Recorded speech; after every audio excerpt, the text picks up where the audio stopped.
Hey guys, tonight we are dropping you, yes, you, exactly as you are right now, in your pajamas, probably horizontal, maybe already half asleep, directly into the middle of a Mongol war camp sometime in the early 13th century.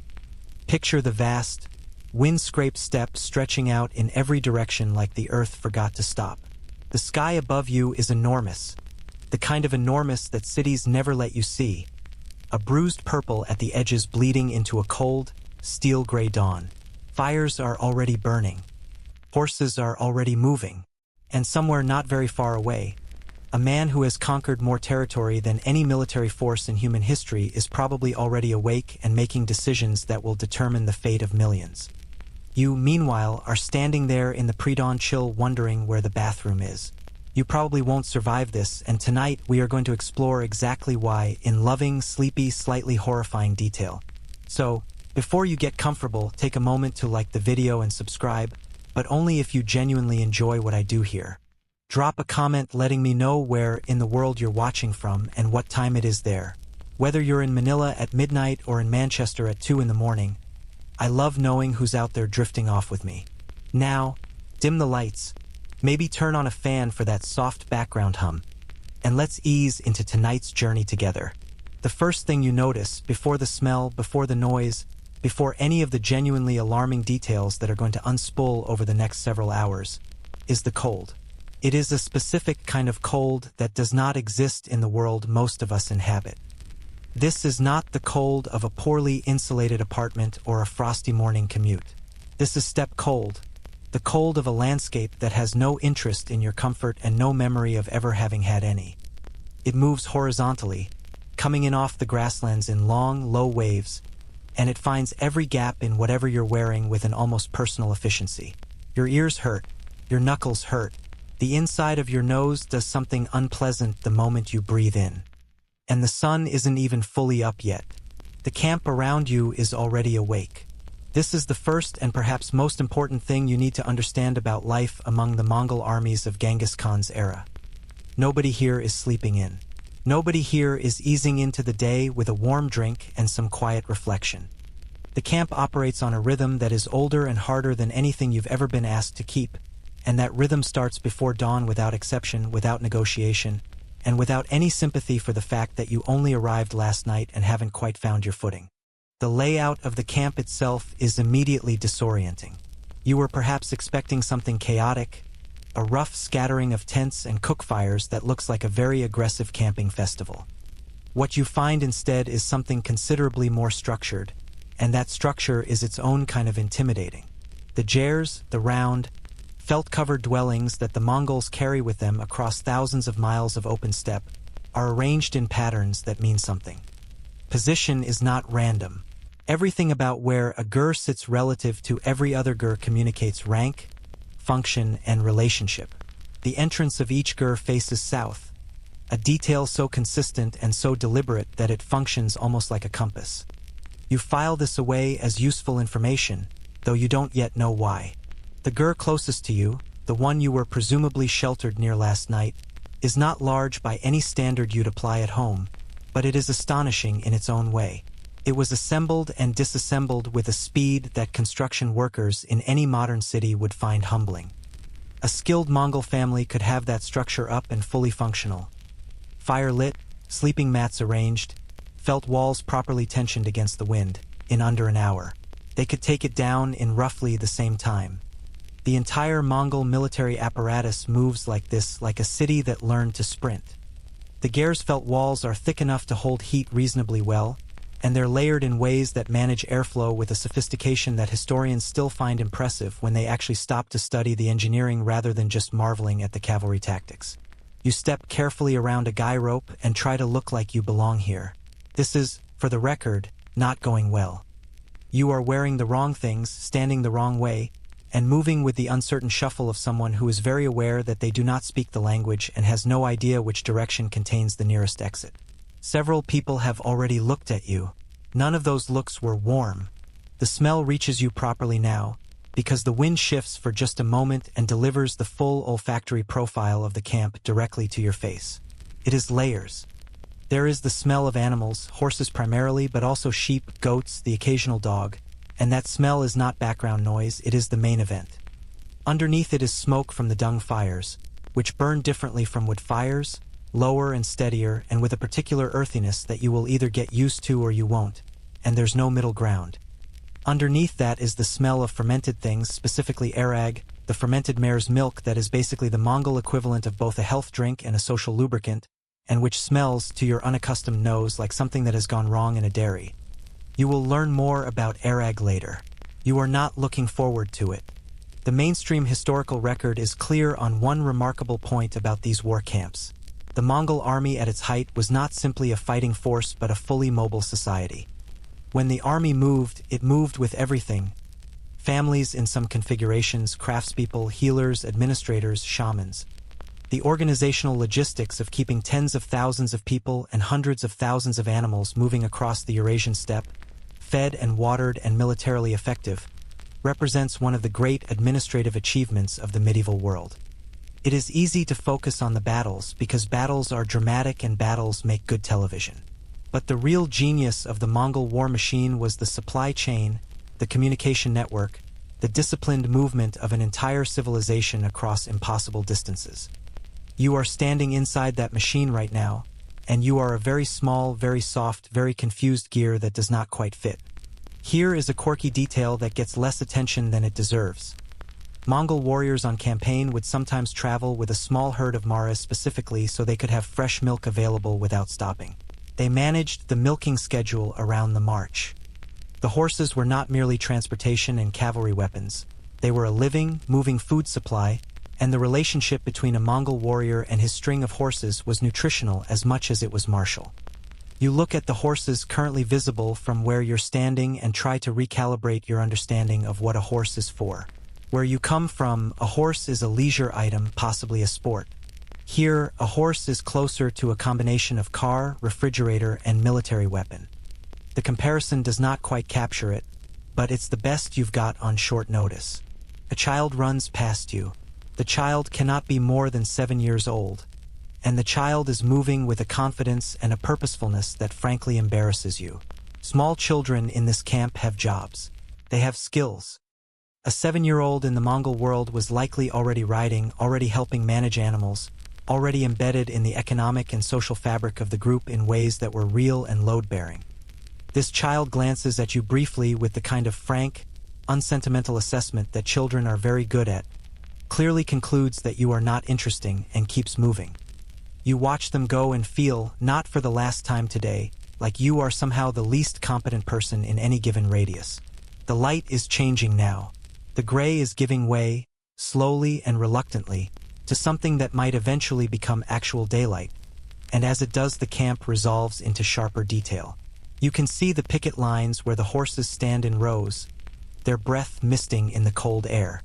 You can see the cooking fires where the first meal of the day is being prepared, though meal is going to turn out to be a relative term that we'll address in considerable depth shortly. You can see figures moving with intent in every direction, and the thing that strikes you most forcefully about all of them is that none of them are wasting any motion. There is no standing around. There is no scrolling. There is no staring into the middle distance with a coffee cup. Every person visible to you is doing something specific and doing it with an economy of movement that suggests they've been doing it since before they could properly walk, which in many cases they have.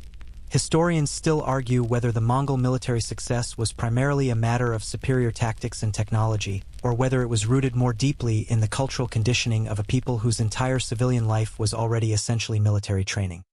The debate is genuinely unresolved and probably unresolvable, because the two things are so thoroughly intertwined in the Mongol case that separating them is a bit like trying to separate the flour from the bread.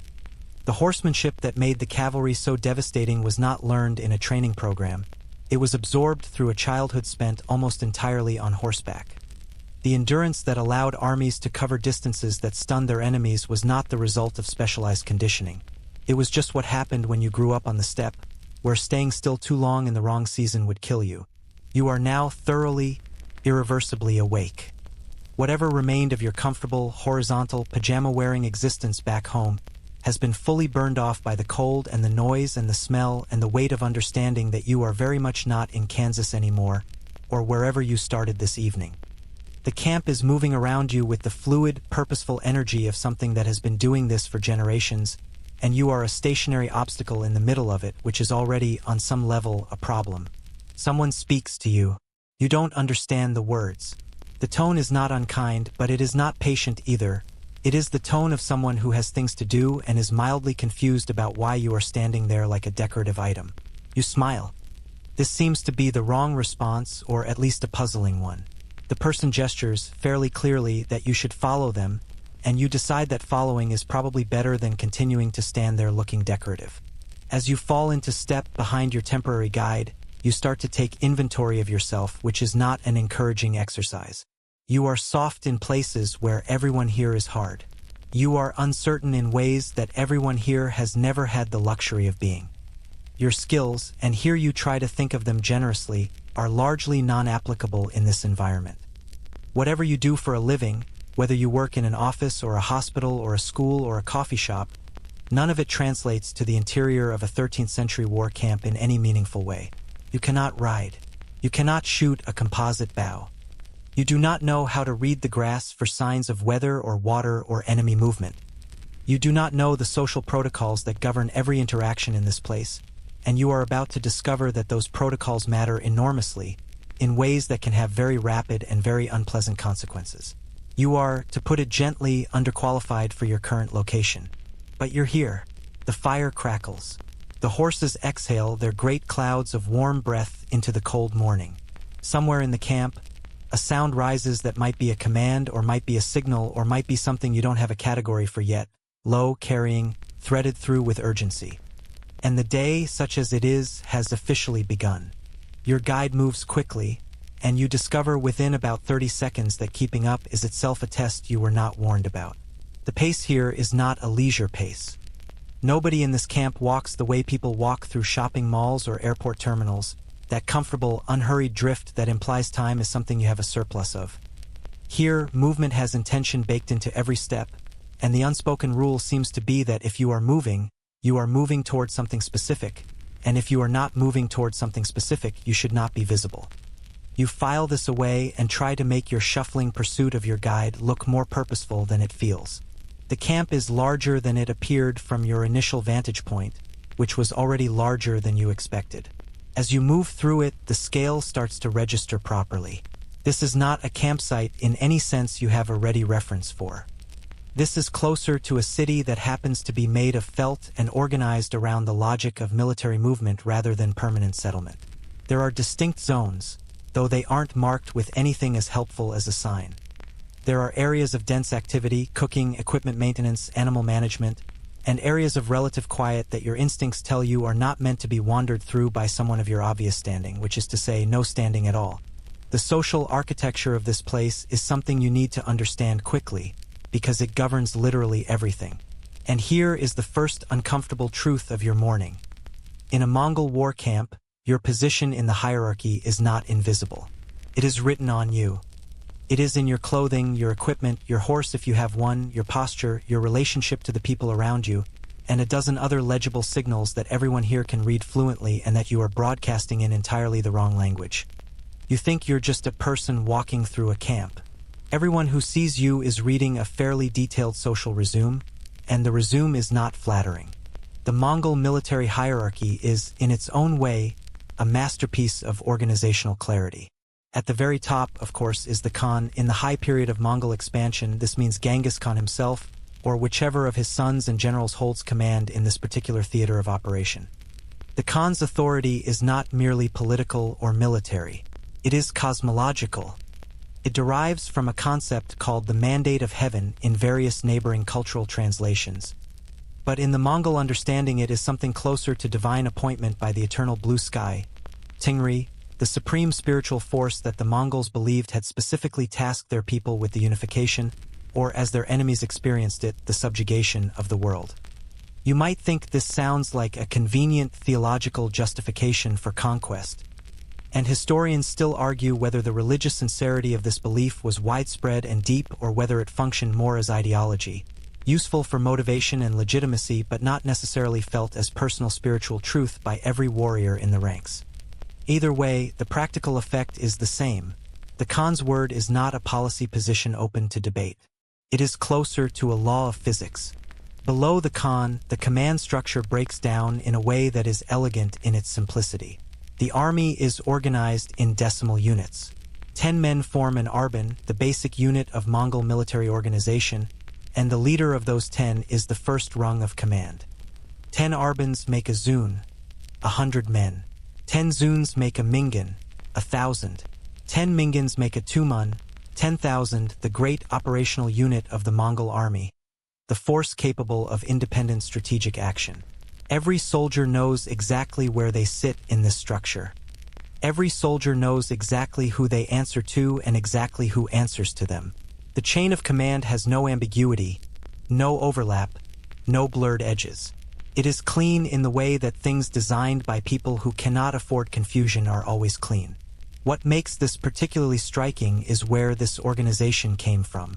Before Genghis Khan, born Temujin, and not yet the Khan of Khans when he first started building this system, the steppe peoples were organized along tribal lines. Loyalty was to the tribe, to the clan, to the bloodline. Temujin recognized, with the instinct of someone who had survived extraordinary violence and betrayal within exactly that tribal system, that tribal loyalty was a weakness as much as a strength, could be fractured. It created in-groups and out-groups that persisted and caused friction even within allied forces. His solution was radical. He broke the tribal units apart and reassigned warriors into the decimal units without regard for tribe or clan affiliation. Your arban was not your cousins. It was 10 people the Khan had decided should function as a unit, and your loyalty was now to that unit and to the command structure above it, not to your ancestral people. The mainstream historical record is clear that this reorganization was one of the pivotal innovations of his military career. A move so counterintuitive in the context of steppe culture that it required enormous personal authority to enforce, and so effective in practice that it became the template for everything that followed. Your guide stops. You stop.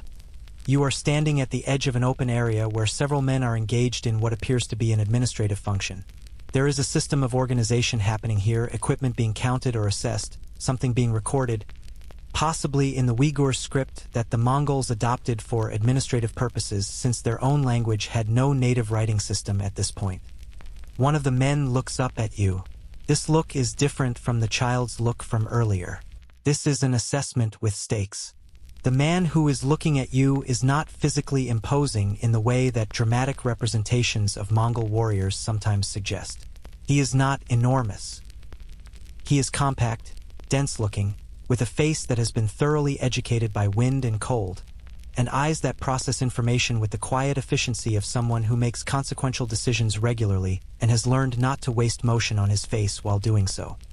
His deal, the long, wrapped robe that serves as the primary garment in this world, is not heavily decorated, but it is well made, and there is something about the way he wears it that communicates rank without advertising it. This man has authority. Not the performed authority of someone who needs you to know they're important, but the settled authority of someone who simply is. You want to introduce yourself. You want to explain your situation, that you're sort of visiting, that you don't entirely know how you got here, that you come in peace and with a genuine interest in cultural exchange. You do not do any of these things, partly because you don't share a language and partly because your instincts are, for once, correctly reading the room. This is not a moment for chatty self-introduction.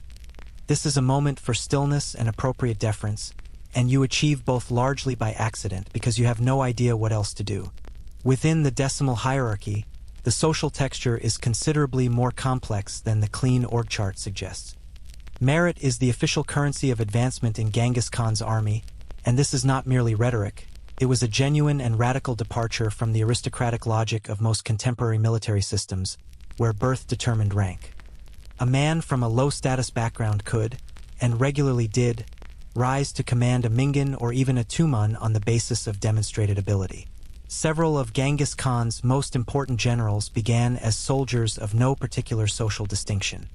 Subutai, arguably the most tactically gifted general the Mongol Empire produced, came from the Uryankai people, a group that the established Mongol clans considered relatively low status, and rose to become the architect of campaigns that swept from China to the edges of Central Europe.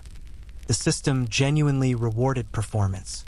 But, and this is a very significant but Merit operated within a framework of obligations that were absolute and non-negotiable.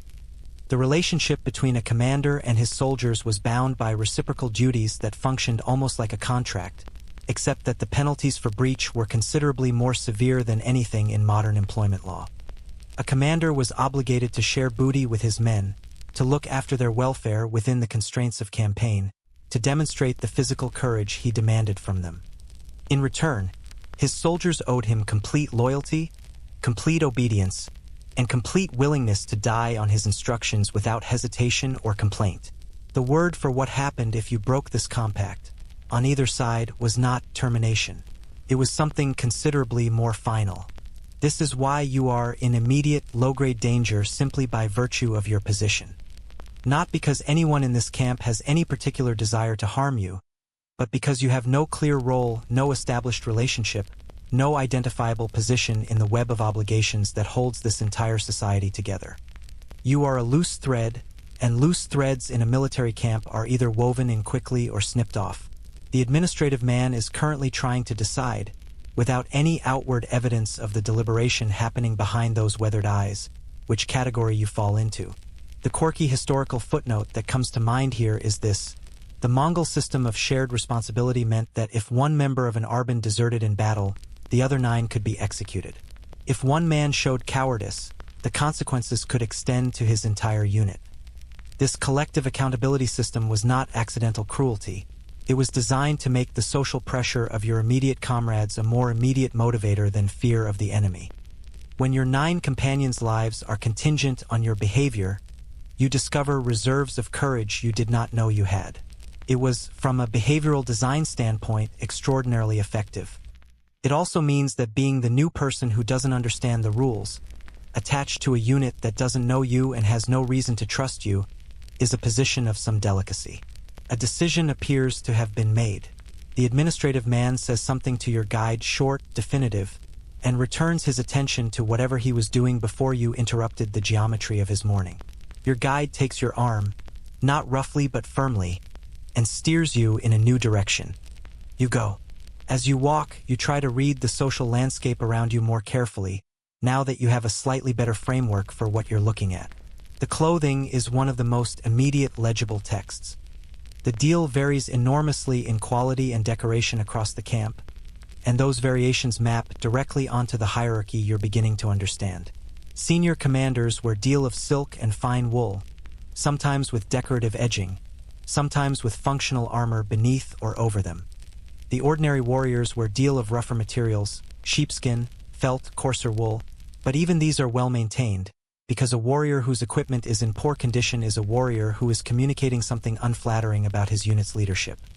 At the very bottom of the social spectrum are the servants, the slaves taken in conquest, and the various support personnel whose status is visible in what they wear and how they move through space, the way they angle around certain areas, the way their eyes track the ground rather than the middle distance. You are currently dressed in none of these categories, which is its own kind of social statement. You are wearing whatever you were wearing when you started reading this, which is fine for where you came from and completely illegible as a social signal here, which is almost worse than being legibly low status. Low status at least means you're in the system. Illegible means you're a puzzle, and puzzles in military environments tend to make people nervous. The women you see moving through the camp are not peripheral figures in this social structure, and it would be a mistake to read them as background. Mongol women in this period held a degree of authority and capability that regularly startled the various sedentary civilizations the army encountered. They managed the gers, which sounds domestic until you understand that managing the ger included overseeing the disassembly and reassembly during movement, managing the household economy, making decisions about resource allocation, and in many cases maintaining the family's social and political relationships while their husbands were on campaign, which, for the extended Mongol campaigns of this era, could mean years. Some women rode and fought. Some held administrative authority. The wives of senior commanders were not decorative. They were operational. You pass close enough to a group of 3 women to feel briefly, uncomfortably self-conscious in a new way. They are talking with the focused efficiency of people managing a problem, and one of them glances at you with an expression that is not hostile but is very clearly placing you in a category and finding that category mildly exasperating. You move on. Your guide finally stops at what appears to be your destination, or at least a temporary one. It is an area near the outer edge of the camp's organized center, where a small group of people are performing tasks that don't immediately announce themselves. There is equipment here, there is work here, and there is, very clearly, an expectation that you will participate in this work, whatever it turns out to be. Your guide speaks to you again, still incomprehensible, but the meaning is entirely clear through gesture and expression. This is where you are, this is what you will be doing. Do not wander, do not cause problems, and possibly try to look less like a lost tourist. You nod. They leave. And you stand at the edge of your new, temporary, deeply precarious social position in the most formidable military organization the medieval world ever produced, and you try to figure out what exactly everyone around you is doing and how quickly you can learn to imitate it convincingly. The answer to that question, you are beginning to understand, is going to determine rather a lot about how the rest of your day goes. The smell of food reaches you before you see it, and your stomach responds with an enthusiasm that is, given what you're about to discover, somewhat premature. Hunger has a way of making optimists of us all. After the cold and the social anxiety of your first few hours in camp, the idea of sitting down to eat something, anything, feels like a reasonable reward, a small island of normalcy in a morning that has contained very little of it. You follow the smell with the particular hopefulness of someone who hasn't eaten since the previous evening and is now constructing elaborate mental images of warm bread and something savory and perhaps a hot drink of some kind. You are about to be educated. The cooking area of the camp is organized around several fires, each managed by someone who clearly knows what they're doing and does not need your input or your presence in their workspace. You drift toward the nearest one with what you hope is an expression of polite interest rather than desperate hunger, and you get your first proper look at the morning's provisions. There is a large pot. Inside the pot is a liquid that is either a very thin stew or a very ambitious water, with small pieces of something solid moving through it in a desultory way. Next to the fire, on a flat surface, there are pieces of something dried meat, you think, though the drying process has transformed it into something that looks considerably less like the meat you know from home and considerably more like the material you'd use to resole a shoe. And to one side, in a leather container that has clearly been in service for some time, there is a pale liquid that sloshes gently as someone moves past it. That pale liquid is arag. You've already smelled it from a distance. Up close, the relationship between what your nose is telling you and the concept of beverage requires some negotiation. Let's begin with the meat, because the meat is in some ways the most instructive introduction to Mongol campaign nutrition. The Mongol army on the move operated under logistical constraints that would have broken most other military systems of the era, and the solution to those constraints was a food culture that prized preservation, portability, and caloric density far above anything resembling what we currently mean by dining experience. The primary preserved meat was borts, beef or mutton that had been dried to such an extreme degree that it was reduced to a powder or near powder state. In this form, it was almost weightless, took up almost no space, and would last for months or years without spoiling. A single ox, processed into borts, could theoretically feed a man for an extended period of time. You could carry enough borts to sustain yourself through a long campaign in a relatively small bag, which is militarily remarkable and gastronomically challenging. The mainstream historical record confirms that the Mongol ability to travel faster and farther than any opposing force was substantially enabled by this approach to provisions. European armies of the same period moved with enormous baggage trains, wagons of food and supplies that slowed everything down and created vulnerable supply lines that enemies could target. The Mongol army largely dispensed with this problem by carrying their food on and with them in forms that required no cooking, no refrigeration, and no resupply from fixed points.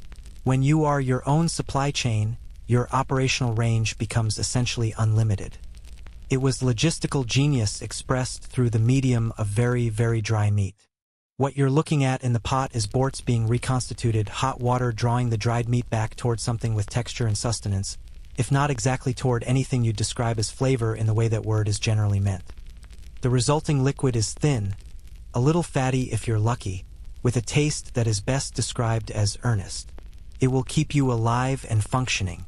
It will not make you feel that being alive and functioning is a gift.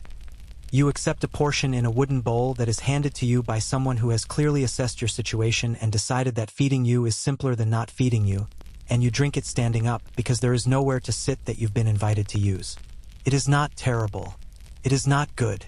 It is nutrition delivered with the absolute minimum of ceremony, and the lack of ceremony is itself a message. Food here is fuel, and treating it as anything more than that is a luxury that campaign life does not accommodate. Now, about the arag. Arag, known in some sources by the Turkic name kumis, is fermented mare's milk, and it is one of the foundational substances of steppe life in a way that goes well beyond simple dietary preference. For the pastoral peoples of Central Asia, mare's milk was an abundant, renewable resource that their lifestyle naturally produced in quantity. The fermentation process, which involves introducing a bacterial culture to fresh milk and allowing it to ferment in a leather vessel, traditionally agitated regularly to keep the process active, produces a mildly alcoholic drink with a sour, slightly fizzy character that is unlike anything in the flavor vocabulary of most modern Western palates. The alcohol content is low enough that it functions less as an intoxicant and more as a very mild, mood-warming background element. People drank it throughout the day, including children, because the fermentation made it considerably safer than the available water in many steppe environments, and because it provided fats, proteins, and a range of nutrients that complemented the meat-heavy diet efficiently. The quirky detail here, the one that tends to make modern readers do a small double-take, is that the vessel the arag is fermented and stored in, the leather bag called a kokur, was ideally made from horsehide and was never washed in the way we'd expect. It was seasoned in the manner of a cast iron skillet taken to its logical extreme, with the residue of countless previous batches, and this residue was considered essential to the flavor and the fermentation process. The bag was agitated frequently. Traditionally, anyone who passed by was expected to give it a stir or a shake, and the resulting community involvement in the drink's production gave it a social dimension that was genuinely meaningful. Arag was not just a beverage. It was a shared project. You take a small sip when the leather container is offered to you, because refusing would be a social error you can't afford, and your face does something involuntary that the person who handed it to you finds briefly entertaining. The taste is sour and thin and faintly bubbly, with a smell that your brain keeps trying to classify as spoiled, before your rational mind reminds it that this is intentional and has sustained an entire civilization across thousands of years of steppe life. You take a second sip. It is not worse than the first sip. This is progress of a kind. Historians still argue whether the nutritional profile of the traditional Mongol campaign diet was genuinely sufficient to sustain the extraordinary physical demands of cavalry warfare over extended periods, or whether the apparent hardiness of Mongol warriors on campaign represents a survivorship bias. We hear about the ones who managed it, not the ones who quietly perished from malnutrition or related complications in the course of operations. The diet in camp was supplemented by hunting whenever the operational tempo allowed. The Mongols were exceptional hunters, and the Great Nurge, the communal circular hunt that was used both for provisioning and as a military training exercise, could bring in enormous quantities of game. But on the march, hunting opportunities were limited, and the core diet was lean. There is one more element of Mongol campaign provisioning that you need to know about, partly because it is genuinely extraordinary and partly because the horse standing approximately 3 feet to your left may be involved. Warriors on extended operations were known to open a small cut in their horse's neck and drink a quantity of blood when other food sources were unavailable. The horse, managed carefully, could lose this blood without significant harm and could be allowed to recover while still being ridden. This was not common practice in camp, where provisions were more organized, but on a hard ride across empty steppe with no supply support, it was a survival technique that could keep a man functional when nothing else was available. You look at the horse. The horse looks at you with the enormous, liquid equanimity that horses have, entirely unaware of this part of its job description, or possibly entirely resigned to it. You decide not to think about this too hard and return your attention to your bowl. The diet also included various forms of dried curd, curet, which was essentially cheese taken to its furthest logical extreme. Fresh curds from sheep or goat or yak milk were shaped into small pieces and dried until they were rock hard, at which point they could be stored indefinitely and either chewed directly, which was an experience that your jaw muscles, developed in a world of processed food and tender proteins, are entirely unprepared for, or dissolved in water to make a sour, thick liquid that served as both food and drink. curate was calorie-dense, protein-rich, and required absolutely zero preparation beyond the initial drying process. It was, in its way, a perfect campaign food, and the fact that chewing it felt like gnawing on a small decorative stone was simply a feature of the experience rather than a flaw. You are given a piece. You try it. The outside of the curate is so hard that your first instinct is to check whether you've been handed the wrong thing. A piece of plaster, perhaps, or a very compact piece of chalk. When you do manage to work the surface with your back teeth and get a small fragment to dissolve, the flavor is intensely sour and deeply animal, with a salinity that announces itself clearly and then does not leave. You chew. You continue chewing. You will be chewing this piece of curate for the next several minutes, which is fine, because there is nothing else to do. Around you, the people eating are doing so with the efficient, distracted energy of people fueling up before returning to work. There is no lingering at the table because there is no table. There is no conversation about the quality of the meal.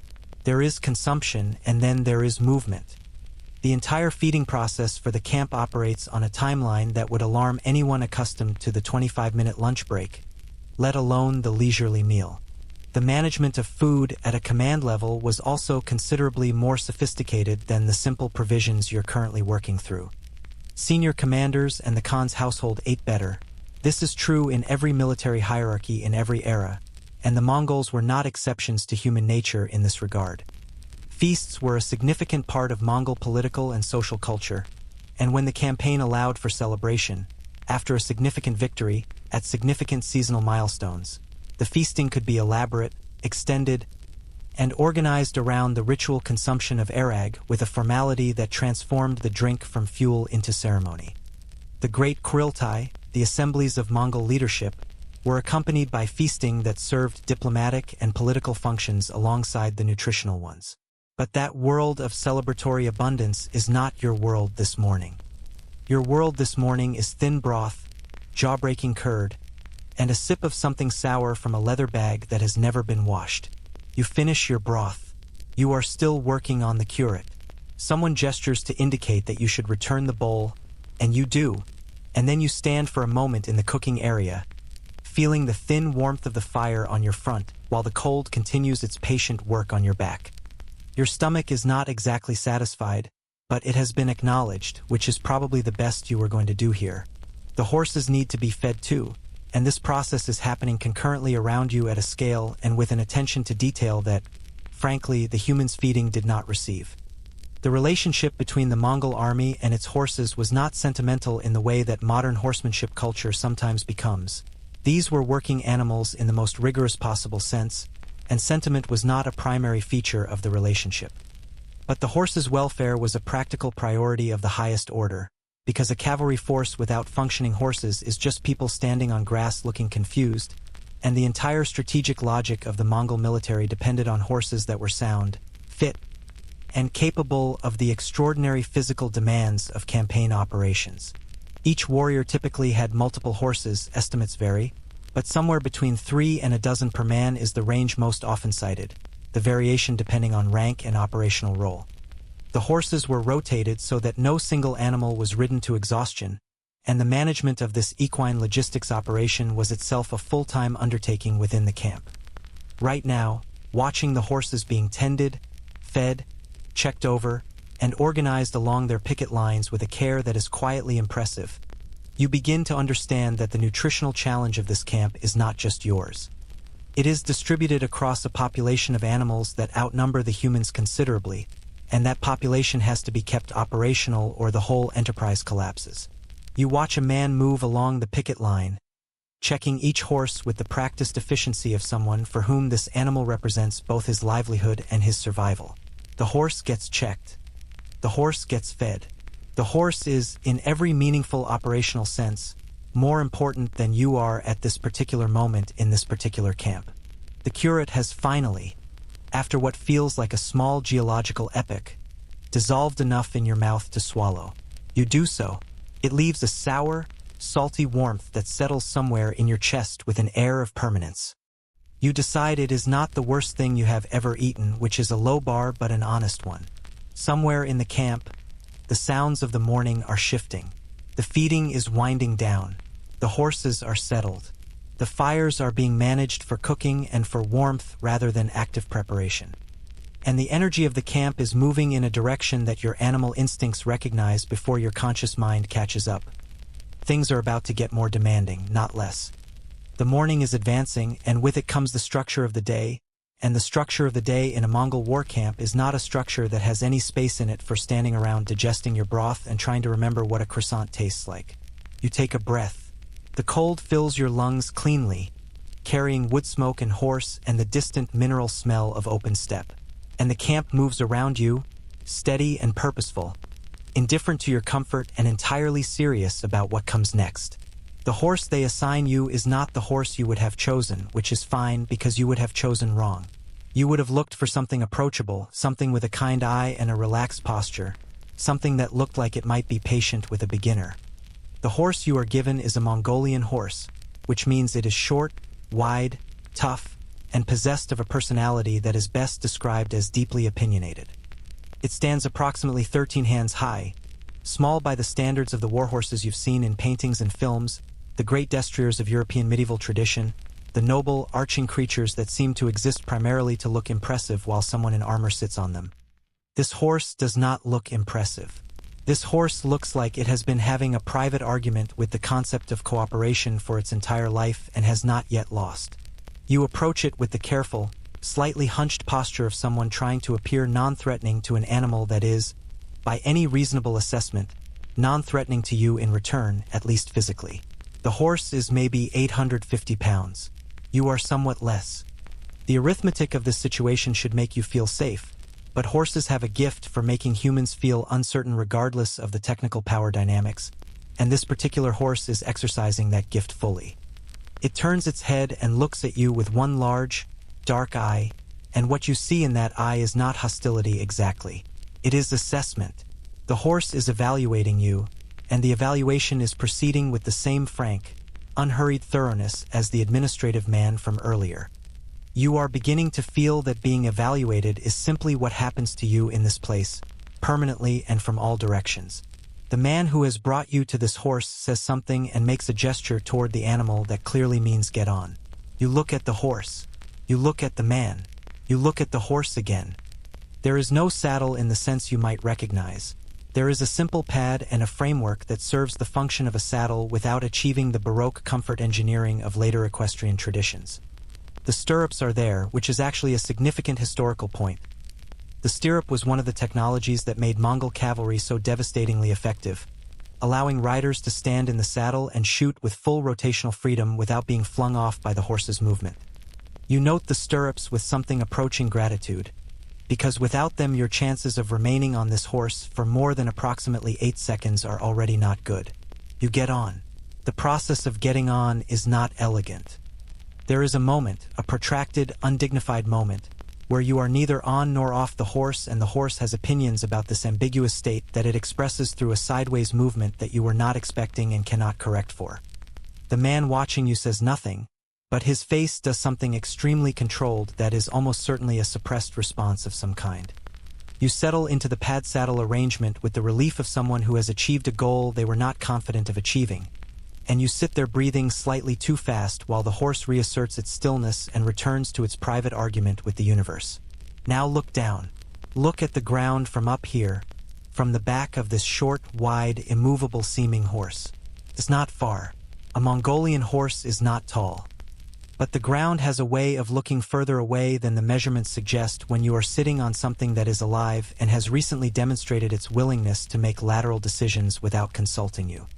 You grip with your knees in the instinctive way of someone who has never been taught to grip with their knees correctly, which means you are gripping wrong, and the horse can feel this, and the horse's opinion of you adjusts accordingly.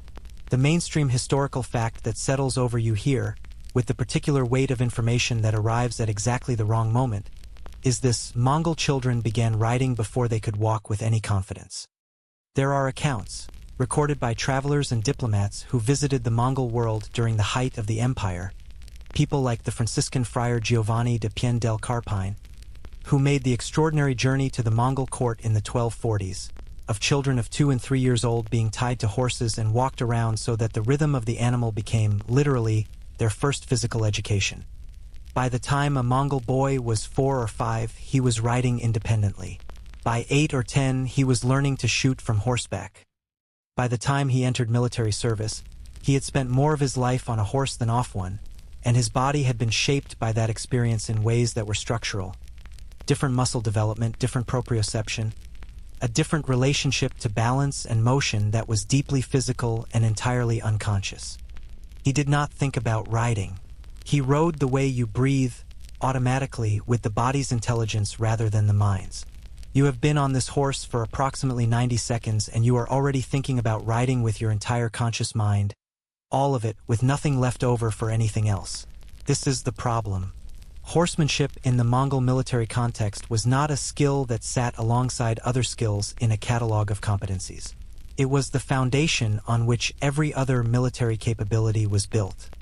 The famous Mongol cavalry tactics, the feigned retreat that drew pursuing enemies into an ambush, the encircling movements that could envelope forces many times their number, the shooting from horseback at full gallop with a composite bow that required enormous strength and years of practice to operate.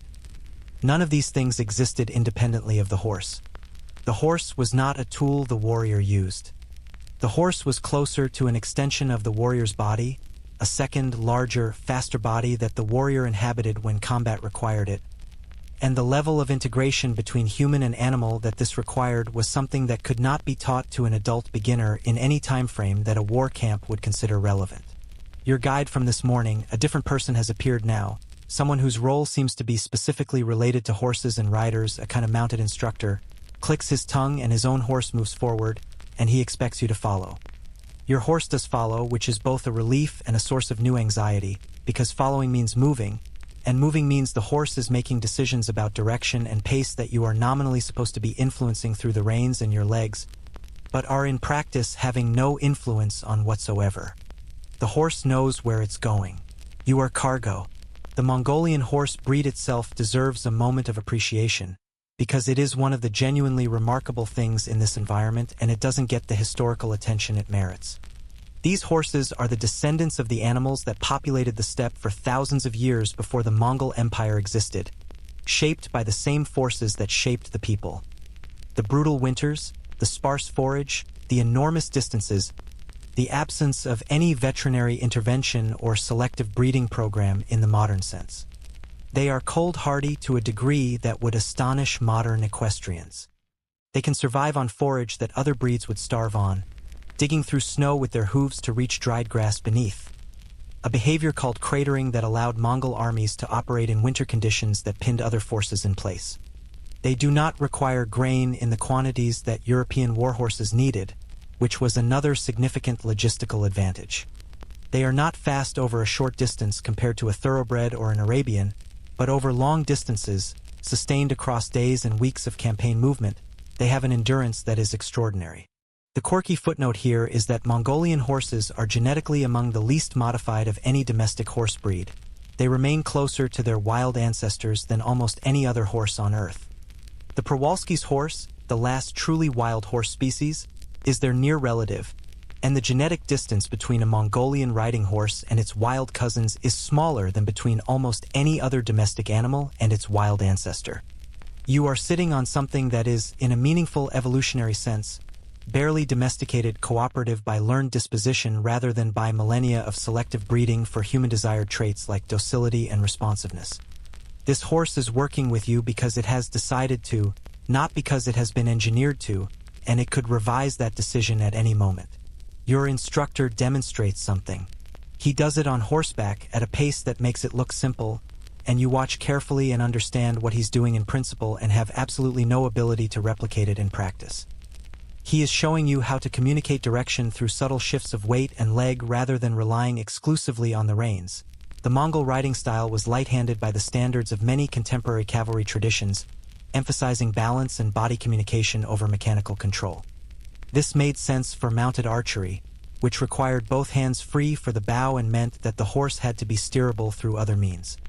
The result was a cavalry seat that was lower and more forward than European traditions, more integrated with the horse's movement, and entirely dependent on a physical conversation between rider and animal that takes years to develop into fluency. You try. Your horse interprets your attempt at a weight shift as either an invitation to stop completely or a request to move sideways. You're not sure which, but neither of those things was what you were going for. The instructor watches. His expression has the patience of someone who has seen worse, though you suspect he is working to remember when, and he comes alongside you and makes a small adjustment to your position that, remarkably, does something. Your horse settles slightly. The communication channel between you and the animal improves from completely static to mostly static, which is progress. Around the two of you, other riders are working. These are Mongol warriors doing mounted exercises that range from basic movement patterns to things that you watch with the kind of open-mouthed amazement that you're past caring about performing. A man gallops his horse in a tight circle, leans out to one side at an angle that should be physically impossible, and recovers smoothly without breaking the circle. Two riders perform a coordination exercise that involves precise parallel movement at pace, their horses matching strides with a synchrony that speaks to both training and the particular physical attunement between these specific riders and their specific horses. Someone nearby is practicing shooting, drawing the bow, releasing, and tracking the shot through the horse's movement, and the arrow flies true and the horse doesn't break stride. And the whole thing is so smoothly integrated that it looks less like a military skill and more like a dance that happens to involve a weapon. Historians still argue whether the famous Mongol tactic of the feigned retreat, the maneuver in which a Mongol force would appear to flee, drawing the pursuing enemy out of formation and into a prepared ambush, was a rehearsed tactical drill that all Mongol warriors knew and trained for, or whether it required specific unit-level coordination and was used more selectively than the reputation suggests. The debate matters because if it was a universal drill, it speaks to the extraordinary standardization of Mongol military training. If it was more selective, it suggests a level of on-the-fly tactical creativity in Mongol commanders that is equally impressive in a different way. Either answer is remarkable. What is not in dispute is that it worked, repeatedly, against enemies who had often been warned about it and still couldn't prevent themselves from falling for it, because the human instinct to pursue a fleeing enemy is very hard to override in the heat of battle. Your horse stops. You did not ask it to stop. You are in the middle of an open area and your horse has simply decided, with the sovereign autonomy of a Mongolian horse, that this is an appropriate moment for a pause. You sit on the stopped horse and try to communicate, through the reins and your legs and your posture and your general intention, that you would like it to continue moving. The horse considers this request and remains stopped. You try again. The horse flicks an ear, which is either acknowledgement or dismissal, and then, after a moment that seems designed specifically to make clear that this was its decision and not yours, it moves forward. You have been on this horse for perhaps 20 minutes.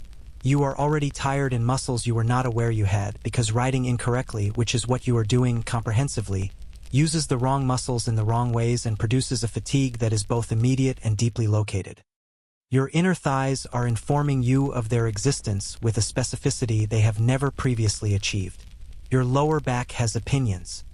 Your shoulders, which you have apparently been hunching in stress since you got on, are beginning to make the kind of sustained complaint that suggests they will still be complaining tomorrow. The instructor comes alongside you again and says something quiet, measured, almost gentle in tone, and makes a correction to your hands that releases the tension you've been unconsciously holding in the reins, and the horse responds immediately, its back softening, its movement becoming slightly less like riding a table with 4 legs and slightly more like riding something that is actually designed for this. The change is small, but it is perceptible, and it gives you a window of understanding. A 30-second glimpse into what it might feel like to actually ride, rather than merely sit on a moving horse and hope, and in that window you understand, fully and with a physical intelligence that goes beyond the intellectual, why this was the center of everything. Why a civilization built around this relationship with these animals could do things that no one else could do. And then the window closes because your position shifts slightly wrong and the horse notices before you do, and you're back to managed cargo. But for those 30 seconds, you felt it. The sky is fully light now, the gray finally surrendering to a pale, cold blue that stretches from one edge of the steppe to the other without interruption or apology. It is the kind of sky that reminds you the atmosphere is actually quite thin and the universe beyond it is very large and very indifferent, which is either a calming thought or a terrifying one depending on your current stress levels. Your current stress levels are not low. You have been awake for what feels like an eternity. You have eaten things that required negotiation. You have sat on a horse that treated you with the respectful condescension of a senior colleague tolerating an intern. And now, with the morning barely established, the camp around you is shifting into a register that your nervous system recognizes before your conscious mind catches up. Training is beginning. This is not training in the sense of a scheduled class with a defined end time and a water break at the halfway point. This is training in the sense that the entire day, from this moment forward, is organized around the development and maintenance of military capability, and your participation is not optional in any meaningful way. You have been assigned or absorbed, the distinction is blurry, into a unit, and the unit is moving, and moving with a unit in a Mongol war camp means you are going where the unit goes and doing what the unit does at the pace the unit sets for as long as the unit is doing it. The Arbin you've been attached to consists of 10 men, which you know from your earlier education in the decimal system, and you are currently the 11th, which gives you a status that is best described as provisional and a position in the formation that is best described as uncertain. You slot yourself in at the edge of the group with the instinct of someone who has spent time in unfamiliar social situations and learned that the periphery is safer than the center until you understand the rules. Nobody objects to this. Nobody welcomes you either. You exist in a state of social superposition, neither included nor excluded, not yet resolved into a definite category, which is actually fine for now because it means nobody is actively paying attention to your deficiencies. The first drill is archery, and it begins on the ground, which is the one mercy of the morning. You are not on the horse yet. You are standing on actual solid earth that stays still beneath your feet, which feels like a luxury after 20 minutes of equine unpredictability, and you have been handed, carefully, deliberately, with a gravity that communicates this object's importance clearly. A bow. Not just any bow. A Mongol composite bow, and the moment it is in your hands you understand that this object exists in a different category from anything you may have previously encountered in the archery-adjacent zone of your life, whether that was a childhood toy, a summer camp activity, or an ill-advised hobby phase. The composite bow is a masterpiece of pre-industrial engineering. It is made from layers of different materials, typically wood at the core, horn on the belly facing the archer, sinew on the back facing away, laminated together with animal glue and shaped into a recurved form that stores and releases energy with an efficiency that a simple wooden bow cannot approach. The horn resists compression. The sinew stores tension. Together they create a bow that, for its size, generates draw weights and arrow velocities that astonished every enemy the Mongol army ever faced. The mainstream historical record is consistent on the extraordinary effectiveness of the Mongol composite bow. At full draw, a skilled archer could send an arrow through light armor at distances that exceeded the effective range of most contemporary European bows, and the Mongol arrows came in specialized varieties: broadheads for flesh, bodkin points for armor penetration, whistling arrows for signaling, incendiary arrows for siege work, that reflected a sophisticated understanding of ballistics and target-specific engineering. The bow was not a general-purpose weapon but a precision instrument with an entire ecosystem of specialized ammunition developed around it, and the archer who carried it had typically been training with it since childhood. You try to draw it. The draw weight of a Mongol war bow is estimated by scholars at somewhere between 100 and 170 pounds. The exact figure is debated, which we'll get to, and whatever this particular bow's draw weight is, it is more than your arms, shoulders, and back are currently prepared to manage. You pull.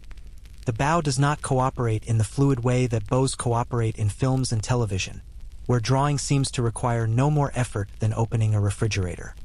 The bow resists you with a progressive, compounding resistance that starts demanding and accelerates toward impossible as you try to reach full draw.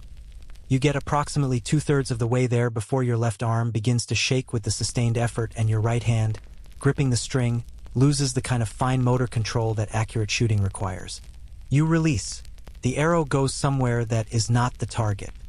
The arrow goes somewhere that requires everyone in a semicircle around you to take a small precautionary step, and there is a moment of silence following its departure that is specifically the silence of people who were not expecting to need to pay attention to where they were standing. Nobody laughs. This is almost more uncomfortable than if they had laughed, because the lack of laughter is itself a comment. The situation is too basic, too fundamental in its failure to register as amusing. It registers instead as a data point, filed away, integrated into the camp's collective understanding of what you are and what you are not. An 8-year-old Mongol child could do better than what you just did. An 8-year-old Mongol child has been doing better than what you just did for several years. Historians still argue whether the draw weights attributed to Mongol war bows in historical and archaeological sources are accurate, or whether they represent a degree of legendary inflation in the retelling. Some scholars argue that sustained shooting at the draw weights sometimes cited would be biomechanically unsustainable even for highly trained archers over the course of a battle lasting hours, and that more moderate draw weights, still formidable, still far beyond casual use, are more likely for the majority of warriors, with the highest draw weights reserved for specialists. The debate is unresolved partly because so few intact Mongol war bows have survived to be physically tested, the materials being organic and the centuries not being kind to organic materials. What is agreed is that the bow required years of dedicated training to use effectively, and that Mongol archers were considered among the finest in the world by every observer who encountered them. Your instructor, a different one again, this camp seems to have a rotating cast of people assigned to managing your inadequacy. Takes the bow from you, draws it to full extension with a smooth, unhurried motion that makes the whole thing look like breathing, holds the draw for a moment, and releases. The arrow hits the target with a sound that is less a thud and more a statement. He hands the bow back and gestures for you to try again, and his expression contains the specific quality of patience that exists only in people who have spent a great deal of time teaching difficult things to unwilling material. The archery drill continues for what feels like a significant portion of the morning, and over the course of it you learn several things.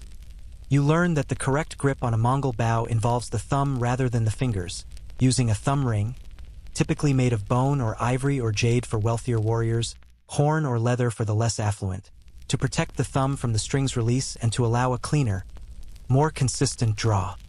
You learn that your stance is wrong, your anchor point is wrong, your breathing is wrong, and your relationship to the concept of aiming needs to be entirely reconceptualized, because Mongol archery at speed was largely instinctive rather than deliberate, a trained physical reflex rather than a calculated aim. You learn that your arms will be non-functional tomorrow, assuming you have a tomorrow here, which remains an open question. The quirky detail that surfaces in the middle of your archery education is this: Mongol warriors were expected to maintain their bows with a level of care that bordered on devotional. The composite construction that made the bow so powerful also made it sensitive to moisture, to temperature extremes, to the particular humidity of the season. A bow left in damp conditions could delaminate. A bow exposed to extreme heat could lose its shape. Warriors kept their bows in cases when not in use, monitored their condition constantly, and the maintenance of a bow was considered as important as the maintenance of the horse. A warrior with a damaged bow was like a warrior without a horse, technically present but operationally useless, which in this environment was a social and professional catastrophe. After archery, the unit moves to mounted exercises, and you are back on your horse. The horse greets your return with the same opaque equanimity as before, giving you nothing in the way of warmth but also, to its credit, not making any immediate lateral decisions. You settle in and try to hold what your instructor showed you earlier: the relaxed hands, the lower seat, the communication through weight rather than rein. It is marginally better than your first session. Marginally. The mounted drills are organized around the fundamental tactical requirements of Mongol cavalry engagement. Movement in formation is the first thing, and it is more complex than it looks from the outside.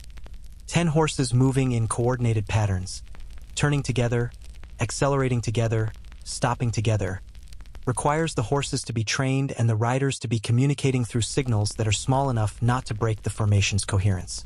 A hand signal, a slight change in pace that ripples through the unit like a wave. The Arban operates as a single organism when it functions correctly, and watching the other 9 men in your unit move through these patterns is like watching something that has been practiced to the point of instinct. They are not thinking about the signals. They are giving and receiving them below the level of conscious thought, in a language their bodies learned before their adult minds formed. You are thinking about every signal. You are thinking about your hands and your weight and your legs and the horse's ears, which you've been told are an indicator of the horse's attention and intention, and the position of the man to your left, and the direction the formation is turning, and whether that is your left or the formation's left, and what your legs should be doing right now versus what they are doing. You are thinking so loudly that the horse can probably feel it through the saddle, a kind of full-body mental noise that translates into the slightly wrong muscle tensions and micro-movements that tell an animal its rider is uncertain. The formation turns. You turn with it, approximately, and the approximately is visible but not catastrophic. The man to your left makes a small correction that keeps you in the rough geometry of the unit, and the correction is so practiced and so automatic that he doesn't even look at you while he does it. This is kindness of a practical sort, not emotional kindness, not warm kindness, but the operational kindness of someone who needs the unit to function and is adjusting for a weak element without making the adjustment into a moment. You file this away. The intensity increases as the morning advances. The drills move from formation patterns to simulated tactical scenarios, and the pace moves from trot to canter, and at canter the demands on your body go up sharply. The posting motion required to absorb a canter without bouncing violently in the saddle is something your body does not know. And learning it in real time while also trying to maintain your position in a formation is like trying to learn to ride a bicycle while also playing chess while also not falling into traffic. Your inner thighs, which registered their complaints earlier, have now escalated to formal grievances. Your lower back has moved beyond opinions into a sustained physical argument. 3 light jokes per 1,000 words is the standing order of this narration, and here is the appropriate moment for the first. If you were hoping that the Mongol warm-up ended with some light stretching and a motivational speech, you are experiencing what historians call a significant expectations gap. There is no warm-up. There is training, and then there is more training, and the only cooldown is nightfall, and even that is negotiable. The second, at roughly the midpoint of the mounted session, your horse decides, seemingly at random, to demonstrate what it would look like if you were going slightly faster than intended in a direction that is not quite the direction you wanted. You correct for this approximately, and you stay on, which is an achievement you are privately very proud of and which nobody around you appears to have noticed, because from the outside it probably looked like exactly nothing. Staying on a horse that hasn't done anything dramatic is not, in this environment, considered noteworthy. The third, you realize at some point during the drills that the Mongol concept of a break between activities is essentially just a change in which activity you're doing. You go from mounted archery practice, which combines all of your worst skills simultaneously, in case you thought you'd found a floor, back to groundwork, back to mounted formation, with transitions that have the brisk efficiency of a schedule that was designed by someone who genuinely does not understand the concept of diminishing returns from the perspective of an untrained adult body. The groundwork in the second session includes wrestling, Mongolian wrestling, called bok, which is one of the 3 traditional manly sports alongside horsemanship and archery, and which is practiced in the camp as both a conditioning exercise and a direct combat skill. Mongol wrestlers are trained to use an opponent's momentum, to get very low very fast, to use the grip strength developed through years of riding and bow drawing to control a larger or heavier opponent. It is not brutal in the way of some fighting traditions. The rules of bok as it's practiced in these contexts involve specific grips and specific goals rather than anything goes combat, but it is demanding in ways that your body is not remotely equipped for.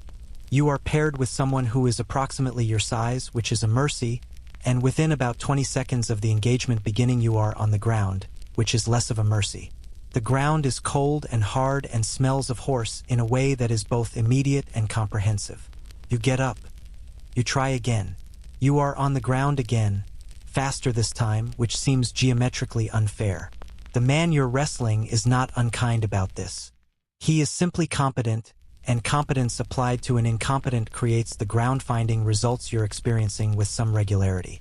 By the time the midday light, still pale, still cold, but genuinely present now, has established itself fully over the camp, you have been drilled, mounted, shot at things unsuccessfully, ridden in formation badly, attempted wrestling with consistent floor-level results, and introduced to the basic maintenance requirements of your equipment, which includes the bow you cannot draw properly and the arrows you cannot aim accurately and a knife that is the one piece of equipment you feel you could theoretically use, though in this context your knife skills are roughly equivalent to bringing a strongly worded letter to a siege.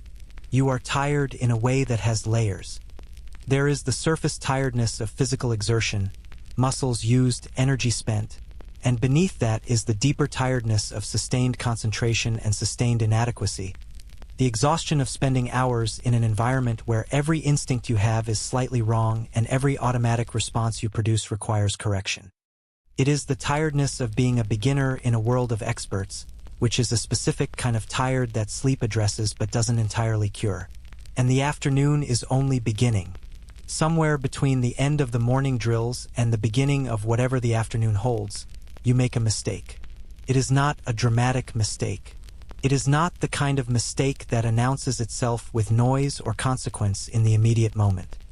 It is small, quiet, and completely invisible to you as it happens, which turns out to be exactly the kind of mistake that this environment is most unforgiving about. You walk past a threshold, the entrance to a gur that you were not invited into, not entering it, just walking past it on the wrong side. And the man who sees you do this stops what he is doing and looks at you with an expression that contains several layers of information, the topmost of which is the particular stillness of someone deciding how seriously to take what they just witnessed. You don't know what you did. This is the central problem. You don't know what you did because the rule you violated is so deeply embedded in the culture around you that it doesn't exist as a rule in anyone's conscious articulation. It exists as a basic fact of how the world works. The kind of thing that is so obvious to everyone here that explaining it would feel like explaining which direction is down. The entrance of a gur is sacred space. The threshold is meaningful. Certain movements around and through that space carry specific implications, and the wrong movement in the wrong direction communicates something that you absolutely did not intend to communicate, and which you are now going to spend some uncomfortable minutes in the vicinity of while the social fallout settles. This is your introduction to the yasa, or more precisely, to the vast and intricate web of law, custom, and prohibition that governed Mongol life in the camp, of which the great yasa attributed to Genghis Khan was the formal pinnacle but by no means the entirety. The yasa itself is a fascinating historical problem, because no complete written copy of it has survived. What we know about it comes from references in other documents, from travelers' accounts, from the chronicles of peoples who encountered the Mongol Empire, and from the legal provisions that can be inferred from descriptions of what was punished and how.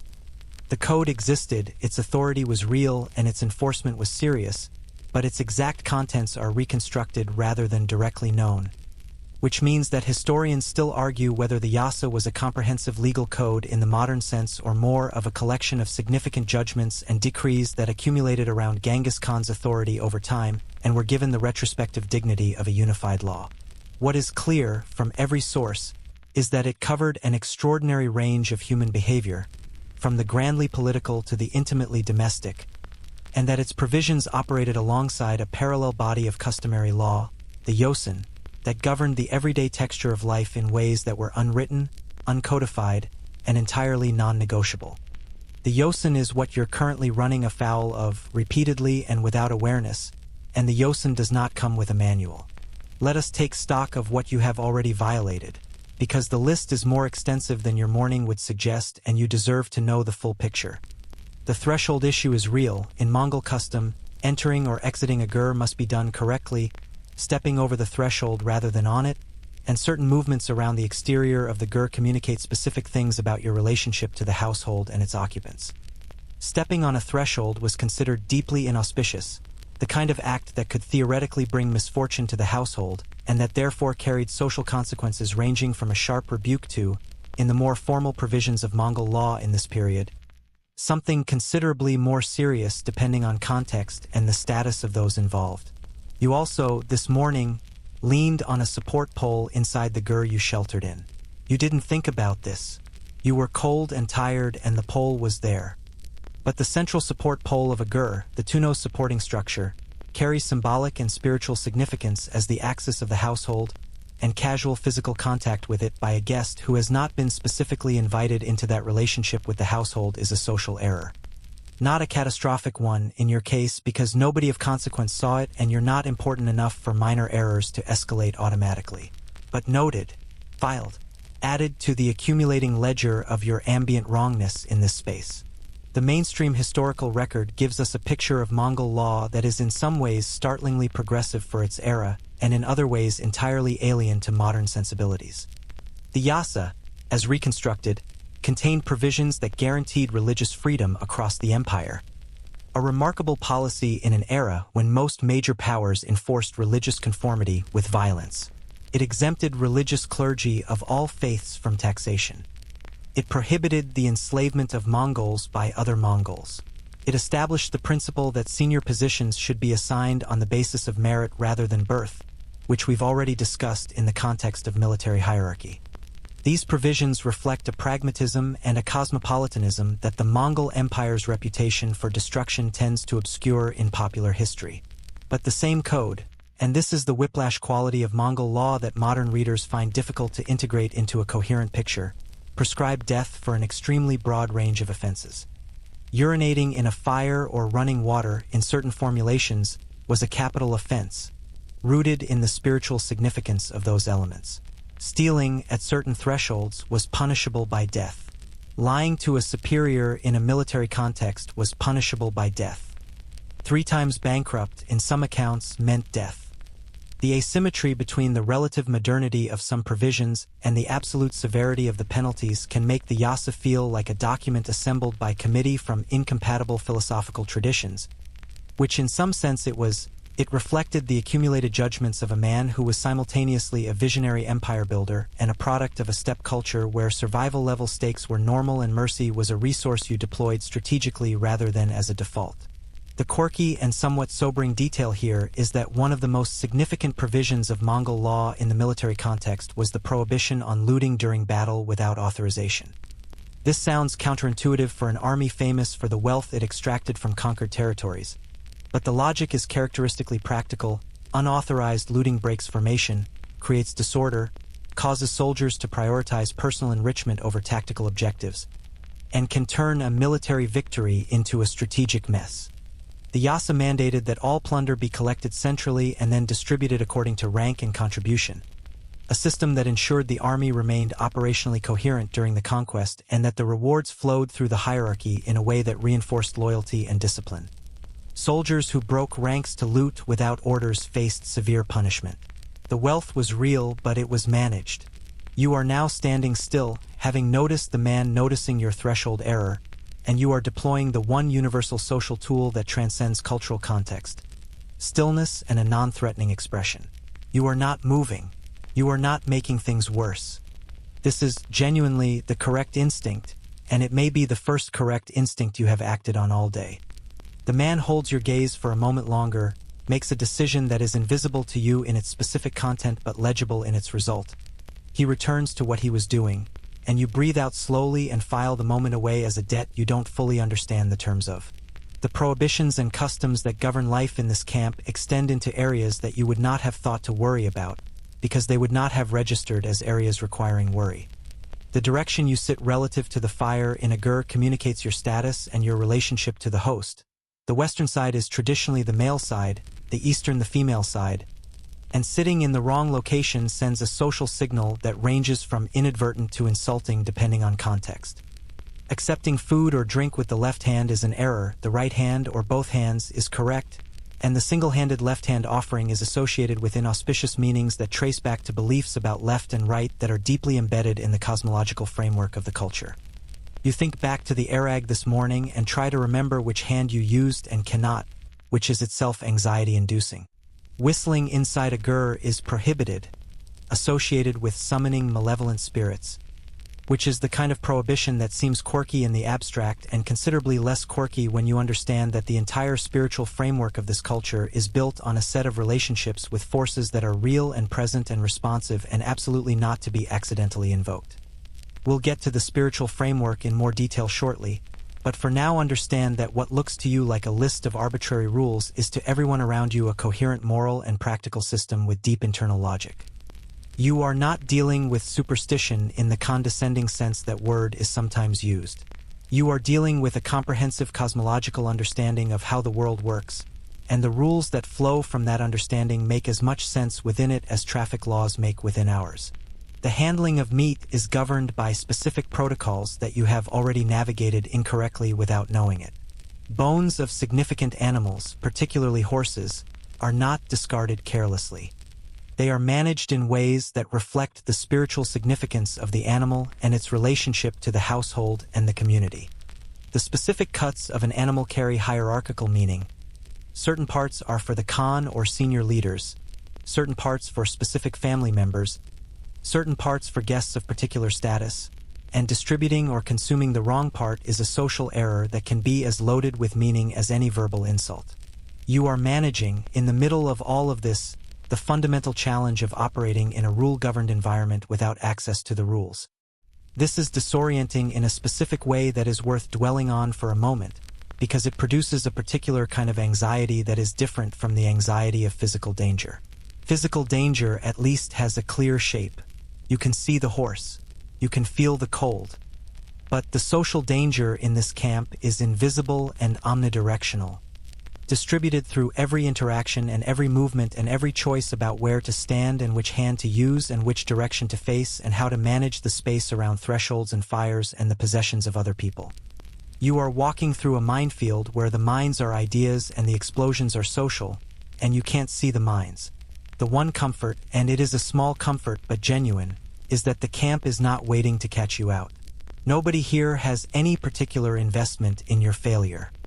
The Mongol social and legal system was harsh in its consequences, but it was not capricious in its application. It functioned on clear principles, even if those principles were invisible to you, and the people around you were not operating from a position of wanting to find you in violation of something. They were operating from a position of simply living within a system that they had internalized completely, and your violations were noticed in the way that any incongruity is noticed, not with malice but with the automatic registering of wrongness that all social creatures perform. The afternoon has organized itself around a series of tasks that feel more administrative than martial, which is a relief on the body if not on the anxiety. Equipment maintenance is serious and continuous work. Bows are checked, arrows are inspected, and any with compromised fletching are repaired or set aside. Leather is conditioned. Metal is checked for rust or damage, straps and fastenings are tested.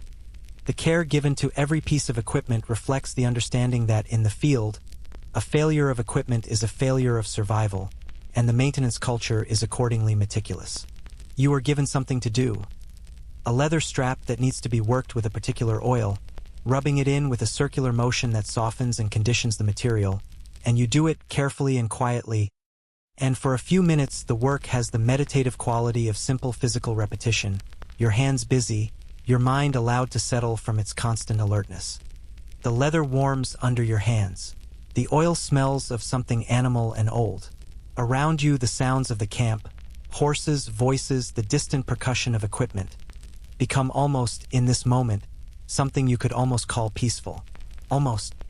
And then someone moves past you in a direction that you are beginning to recognize means something, and you move slightly to accommodate them, and the accommodation is slightly wrong, and you feel the familiar gentle recalibration of social space that tells you the learning is not over and will not be over, and probably cannot be over in any time frame this camp has available for you.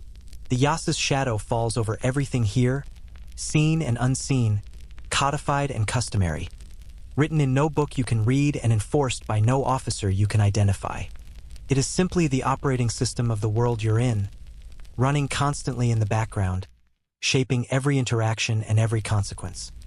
And you are running on a different operating system entirely, one that is not compatible, and the crashes are small so far but they are consistent, and the day is far from over. The light changes in the afternoon in a way that is different from the morning's gradual brightening. The morning light arrived with a sense of building, of the day assembling itself from component parts, of energy accumulating. The afternoon light on the steppe does something more complex. It flattens and spreads, turning the grasses to a particular shade of amber gold that is genuinely beautiful in a way that keeps catching you off guard, because you are not expecting beauty here and it keeps arriving anyway, between the cold and the work and the social anxiety, in small, unexpected doses that your exhausted brain receives with something close to gratitude. You notice this light because you have a moment, a genuine, unscheduled, nobody is directing you moment, in which you are simply standing at the edge of the camp's organized activity and the steppe is in front of you and the sky above it is doing something extraordinary with the afternoon sun. The grasses move in the wind in long, synchronized waves that look like the surface of a slow ocean, and the horizon is so far away that it curves slightly, or seems to, and the whole vast emptiness of it presses against something in your chest that is not quite fear and not quite awe but somewhere in that neighborhood. And then someone walks past you in a particular direction, and you notice that they're not walking toward anything practical. They're walking with the slightly different quality of movement that you've started to learn, over the course of this very long day, indicates purpose that is not military or domestic. This is purposeful movement of another kind. And when you follow the general direction of their movement with your eyes, you see where they're going, and you see that others are going there too, gathering with a quiet intentionality that is different from every other gathering you've witnessed in this camp. There is a man at the center of this gathering, and the man is not dressed like anyone else you've seen today. His clothing involves layers and specific objects that hang from his outer garment, attached to it, that move when he moves with a deliberate percussive quality. There are feathers, there are bones, there are pieces of metal that catch the afternoon light and scatter it. He is not young and he is not old in any simple way. He has the kind of age that seems distributed unevenly, some parts of him ancient and some parts of him entirely present and alert in a way that younger men around you aren't always managing. He is the shaman, and his presence in this camp is not decorative, peripheral, or optional. He is as operationally essential as the archers or the horse handlers or the administrative man from this morning. And understanding why requires understanding the entire invisible architecture that holds this world together at a level deeper than the yasa or the decimal hierarchy or the logistics of dried meat. The Mongol spiritual world is organized around a practice and worldview called Tengrism, though the label is something of a modern scholarly convenience applied to a tradition that was lived rather than named. At the center of it is Tingri, the eternal blue sky, which functions as the supreme divine principle of the universe, the source of the mandate under which the Khan rules and the Mongol people operate. Tingri is not personified in the way that the gods of many traditions are personified. Not an old man on a throne, not a figure with specific human attributes and a biography of divine adventures. Tingri is closer to a force, a presence, the generative and governing principle of heaven itself, immanent in the sky that the steppe peoples lived under with an intimacy and a constancy that agricultural or urban peoples, with their rooftops and their walls and their ceilings, never quite achieved. Below Tingri in the cosmological architecture is Atujin, the earth goddess, the ground, the soil, the material world, and between these two principles the entire lived reality of the steppe is suspended and explained. The sky above and the earth below, and everything that happens in the space between them is a function of the relationship between these forces, mediated by the spirits that populate every significant feature of the landscape. Rivers, mountains, sacred groves, specific rocks that have accumulated spiritual significance over generations of recognition. The shaman is the specialist in navigating this spirit world. And in the Mongol tradition, female shamans called Udgin were also real and significant, though the individual in front of you today is male, is the person in the community whose specific gift and specific training allows him to move between the ordinary world and the spirit world, to communicate with the forces and entities that inhabit the invisible dimension of the landscape, to perform the rituals that maintain the community's relationship with those forces, and to diagnose and address the spiritual causes of misfortune, illness, military failure, and any number of other events that the cosmological framework understood as having spiritual roots alongside or beneath their practical surfaces. The mainstream historical record is clear that shamanic practitioners held enormous influence in Mongol society at every level, including the highest. Genghis Khan himself had a specific and documented relationship with a shaman named Tebtingri, Kokochu, who was close enough to the Khan's inner circle to have significant political influence and who was eventually killed on the Khan's orders when his influence was judged to have become a threat to the political stability of the family.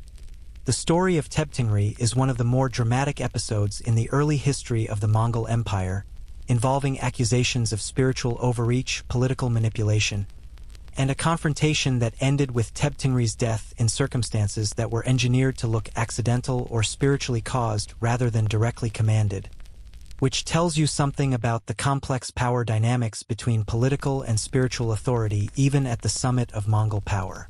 The ritual that is beginning now is not dramatic in the way that popular representations of shamanic practice sometimes suggest. There is no fire jumping, no wild dancing, no theatrical excess. What there is instead is a quality of focused attention that has a gravity to it. The shaman is doing something deliberate and specific, and the people gathered around him are participating through their attention, their orientation, their willingness to be in the presence of what is happening and to allow it to be real. A drum appears, and the rhythm that begins is slow, steady, insistent, Not exciting in the way that a fast rhythm is exciting, but compelling in a different way. The way a heartbeat is compelling, the way breathing is compelling, the way things that sustain you without announcing themselves are compelling when you actually stop and notice them. You stand at the edge of this gathering and you feel something. You're not sure what to call it. Your rational mind, thoroughly trained in the epistemological tradition of the modern world, offers several alternative explanations for what you're experiencing. The rhythm affecting your nervous system, the social contagion of collective attention, simple exhaustion making you susceptible to atmospheric effects. All of these may be true, but underneath the rational explanations is something that your rational mind doesn't quite have a category for, a quality of the space that the rational explanation doesn't entirely account for. You note this without resolving it, because resolving it either way, either dismissing it or surrendering to it, would require a certainty you don't have, and the honest position is uncertainty, which is its own kind of openness.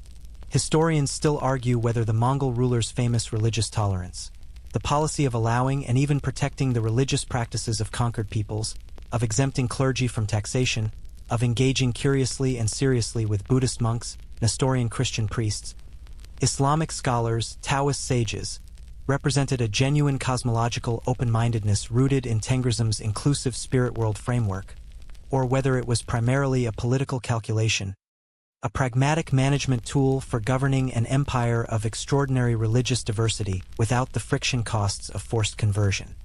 The debate is probably irresolvable because the two possibilities are not mutually exclusive, and the Mongol court's engagement with religious diversity seems to have combined genuine intellectual curiosity with hard-headed political calculation in proportions that varied by individual and by circumstance.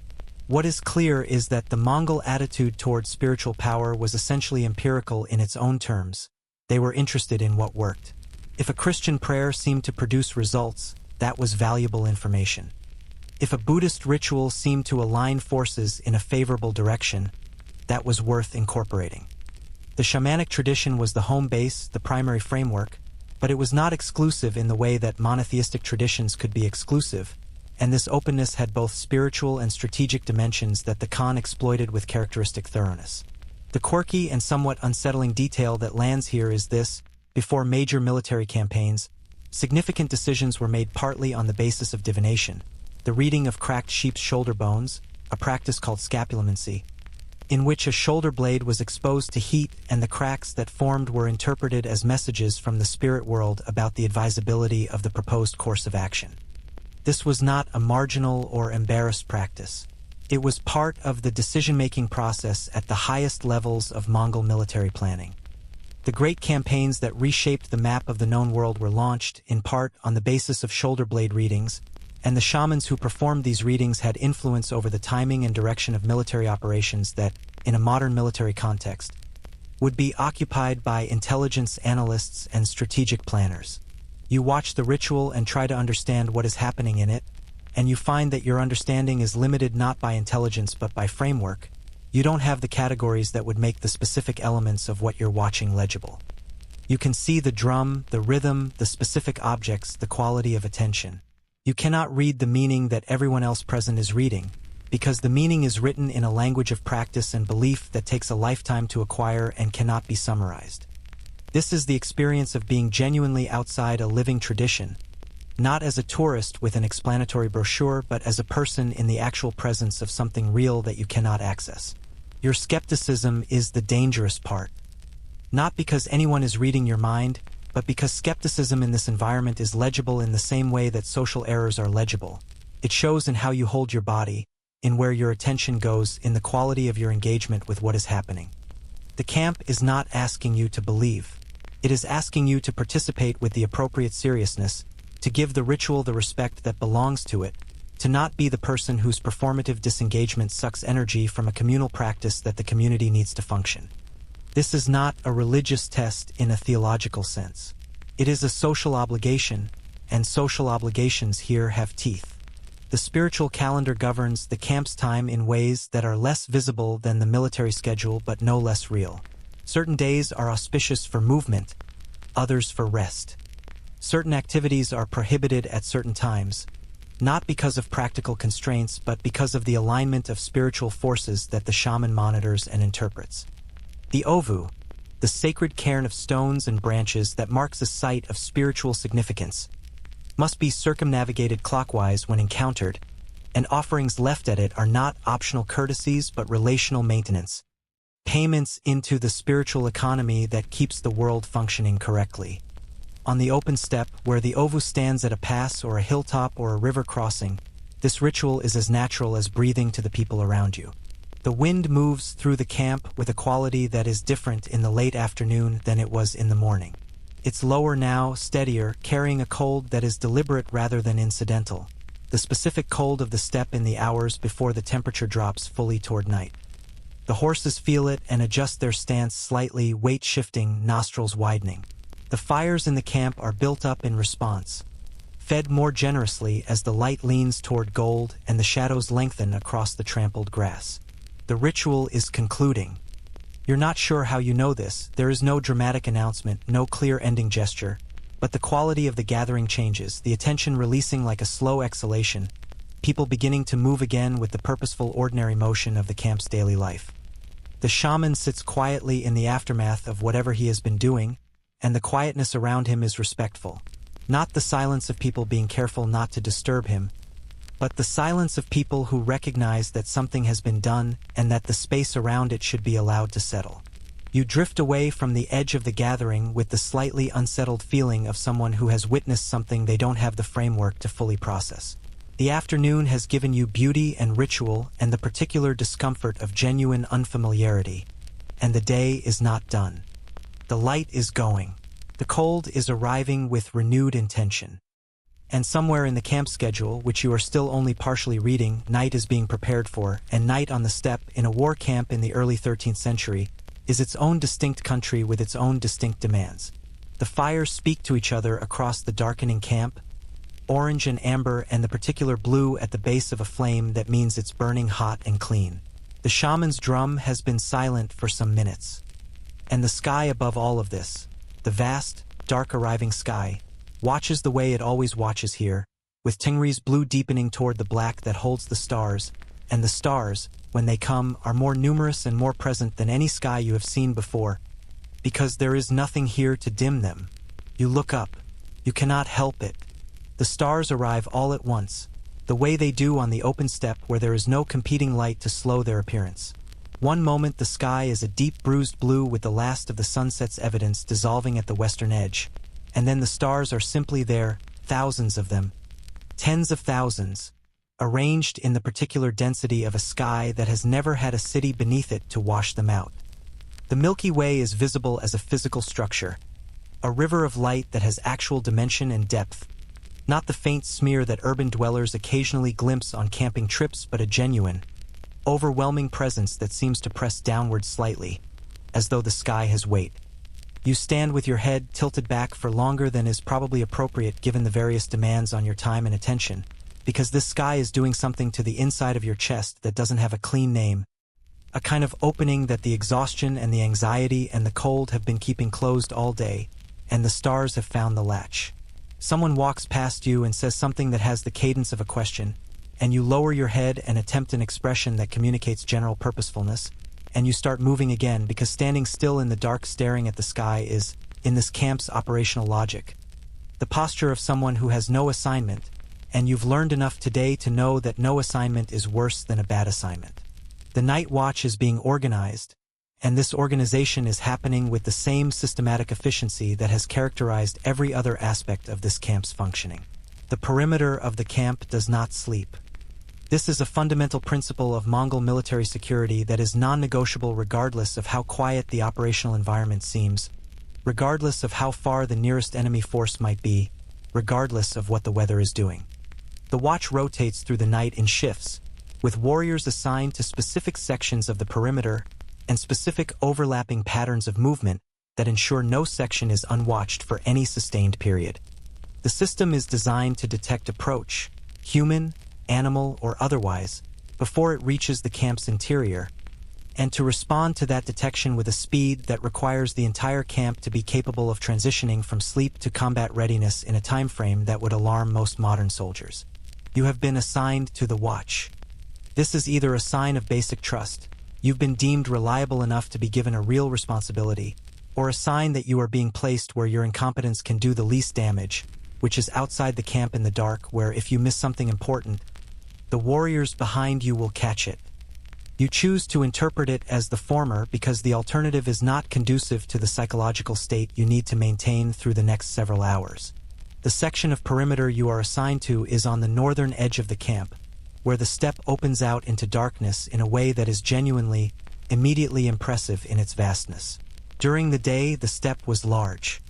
At night, with the firelight behind you and the darkness ahead, it is infinite. Your eyes adjust slowly, the shapes of the landscape emerging from the dark as your pupils widen. The slight rise of a ridge line, the movement of grass in the wind, the occasional shift of something that might be an animal or might be the way darkness plays on moving grass. The uncertainty about which is the ground state of night watch on the open steppe, and you either make peace with it or you don't, and either way you stay at your post. The man who walked the watch rotation before you gave you a brief, practical handover, gestures indicating the range of vision you're responsible for, the direction to look most carefully, and a sound to make if you see something that requires attention. The sound is specific and not loud. A carrying pitch that doesn't travel as far as a shout but travels farther than a speaking voice, designed for exactly this function. You practiced it once, quietly, and it felt self-conscious in the way that all emergency rehearsals feel self-conscious until they're not an emergency anymore. The cold at night is a different entity from the cold of the morning, which was itself not mild. The morning cold was active, wind-driven, spattering against you with the energy of a new day getting underway. The night cold is patient and absolute. It settles rather than moves, pressing in from every direction with a thoroughness that the movement of the day was too busy to achieve. You feel it in your face first, then in your hands despite the wrappings around them, then in your feet, which are on the ground, and discovering that the ground at night on the steppe is conducting cold upward with an efficiency that quality footwear would address, and your current footwear is managing as best it can. The Mongol solution to night cold was layering of a sophistication that modern outdoor gear designers would recognize and respect. The deal over undergarments of wool or fur, boots of felt and leather, a hat that covered the ears completely. The combination was tested over generations of steppe winters and represented genuine accumulated wisdom about thermoregulation in extreme cold. The felt, in particular, was a marvel of practical engineering. Compressed wool fibers with no woven structure, which meant no gaps for wind to find, excellent insulation per unit of weight, and a durability under hard use that woven fabrics couldn't match. The Mongols made their homes of it, their boots of it, their hats of it, and the technology was so effective that the felt walls over a wooden lattice frame could maintain a livable internal temperature in steppe winters that would kill an unprotected person in hours. You are wearing approximately half of what you should be wearing for this temperature at this hour, which is a situation you are managing through the simple strategy of not being able to do anything about it and therefore pushing the discomfort to the background of your attention, where it grumbles but doesn't overwhelm. The watch is 3 hours, you've been told, or whatever the Mongol equivalent of 3 hours is. The night was organized by the stars and by the rotation of specific constellations across the sky, a reading of celestial time that the people of this camp do as naturally as you read a clock, and that you cannot do at all, which means you are measuring your watch in units of cold and patience rather than time. The mainstream historical record contains compelling evidence that Mongol military camps maintained security protocols that were significantly more sophisticated than those of most contemporary armies. The watch system was layered perimeter guards, intermediate positions, and inner guards around the Khan's-gur and the command center, and the passwords and recognition signals used between watch rotations were changed regularly to prevent captured or defecting soldiers from providing usable intelligence to enemies. The speed at which a Mongol camp could respond to a night alarm was noted with something approaching awe by several military observers of the period, including commanders who had the particular educational experience of actually attacking one and discovering that what looked like a sleeping camp was, within minutes, a fully armed and organized defensive force. The quirky detail that surfaces here is this: the Mongols had a specific superstition or cosmological belief, depending on your framework, about the significance of dogs in the context of night security. Dogs were kept in and around camps partly for the obvious practical reason that they detected approaching presence before human senses could, but also because dogs were understood to have a specific sensitivity to the spirit world, to presences that human perception couldn't register. A dog that was disturbed by something invisible to human eyes was not dismissed as an animal reacting to wind or small wildlife. It was taken seriously as a possible indicator of spiritual disturbance. And the shamanic interpretation of unusual animal behavior was a genuine input into how unusual events in camp were understood and responded to. You are now standing in the dark, listening to the occasional distant sound of dogs somewhere in the camp's interior, and trying to calibrate whether each sound is routine or significant, and finding that calibration is difficult when you don't share the framework that makes the distinction legible. About 40 minutes into your watch, approximately, measured in cold and in the slow movement of stars that you're starting to use as a rough clock whether you can read them precisely or not, something moves on the northern edge of your visual range. It is not large. It is not dramatic. It is the specific kind of movement that peripheral vision catches and then loses when you try to look directly at it, the maddening quality of something at the limit of perception that refuses to resolve into clarity. You go still. You breathe through your nose. You let your eyes go slightly soft, using the peripheral sensitivity rather than the direct gaze, and the movement is there again, at the limit of what the starlight allows you to see. It is almost certainly an animal. The steppe at night is not empty. It is inhabited by the full population of creatures that the grassland supports, and those creatures move through the night on their own schedules without reference to the camp's security concerns. Horses from the picket lines sometimes pull free and drift. Dogs move between the camp and the surrounding darkness. There are foxes, and there are larger things, and there are the sounds that grass and wind make when they collaborate in the dark that can suggest movement where no movement is. But almost certainly is not certainly, and in this camp, in this role, almost certainly is not sufficient. You make the signal, the specific carrying pitch, carefully calibrated to not too loud, and wait. Within a time that you estimate as less than 2 minutes but which subjectively contains approximately 45 of them, another figure is beside you. He doesn't speak. He looks in the direction you indicate with a slight movement of your head, and he watches, and the quality of his watching is different from yours in ways that are immediately apparent even in the dark. He is still in a way that your stillness only approximates. He is attending with a completeness that leaves no part of his attention in reserve. Whatever was there, and it may simply have been the wind and your over-alert nervous system conspiring to produce the experience of movement, is not visible now. The man beside you watches for a sustained moment longer, then makes a small gesture that you interpret as continue watching, nothing to respond to right now, and moves on in his rotation. You return to your post. Your heart rate, which had made a somewhat precipitous adjustment upward during the sighting, spends the next several minutes negotiating its way back to something reasonable. The psychological terrain of night watch on the open steppe is its own distinct challenge, separate from the physical demands and the cold and the darkness. It is the terrain of sustained alertness in the absence of stimulation, the discipline of keeping your attention genuinely present and active when there is nothing happening and the monotony of nothing happening is pressing you gently but persistently toward the particular waking sleep of someone who is technically conscious but no longer meaningfully alert. The Mongol solution to this, refined by generations of pastoral life that required night watches over herds in precisely these conditions, was a combination of rotation. No watch lasted long enough for this erosion to become critical, and a cultural attitude toward vigilance as a skilled practice rather than an unpleasant duty. Vigilance as a skilled practice means that the quality of your attention is itself something you develop and maintain, like the draw of a bow or the seat on a horse.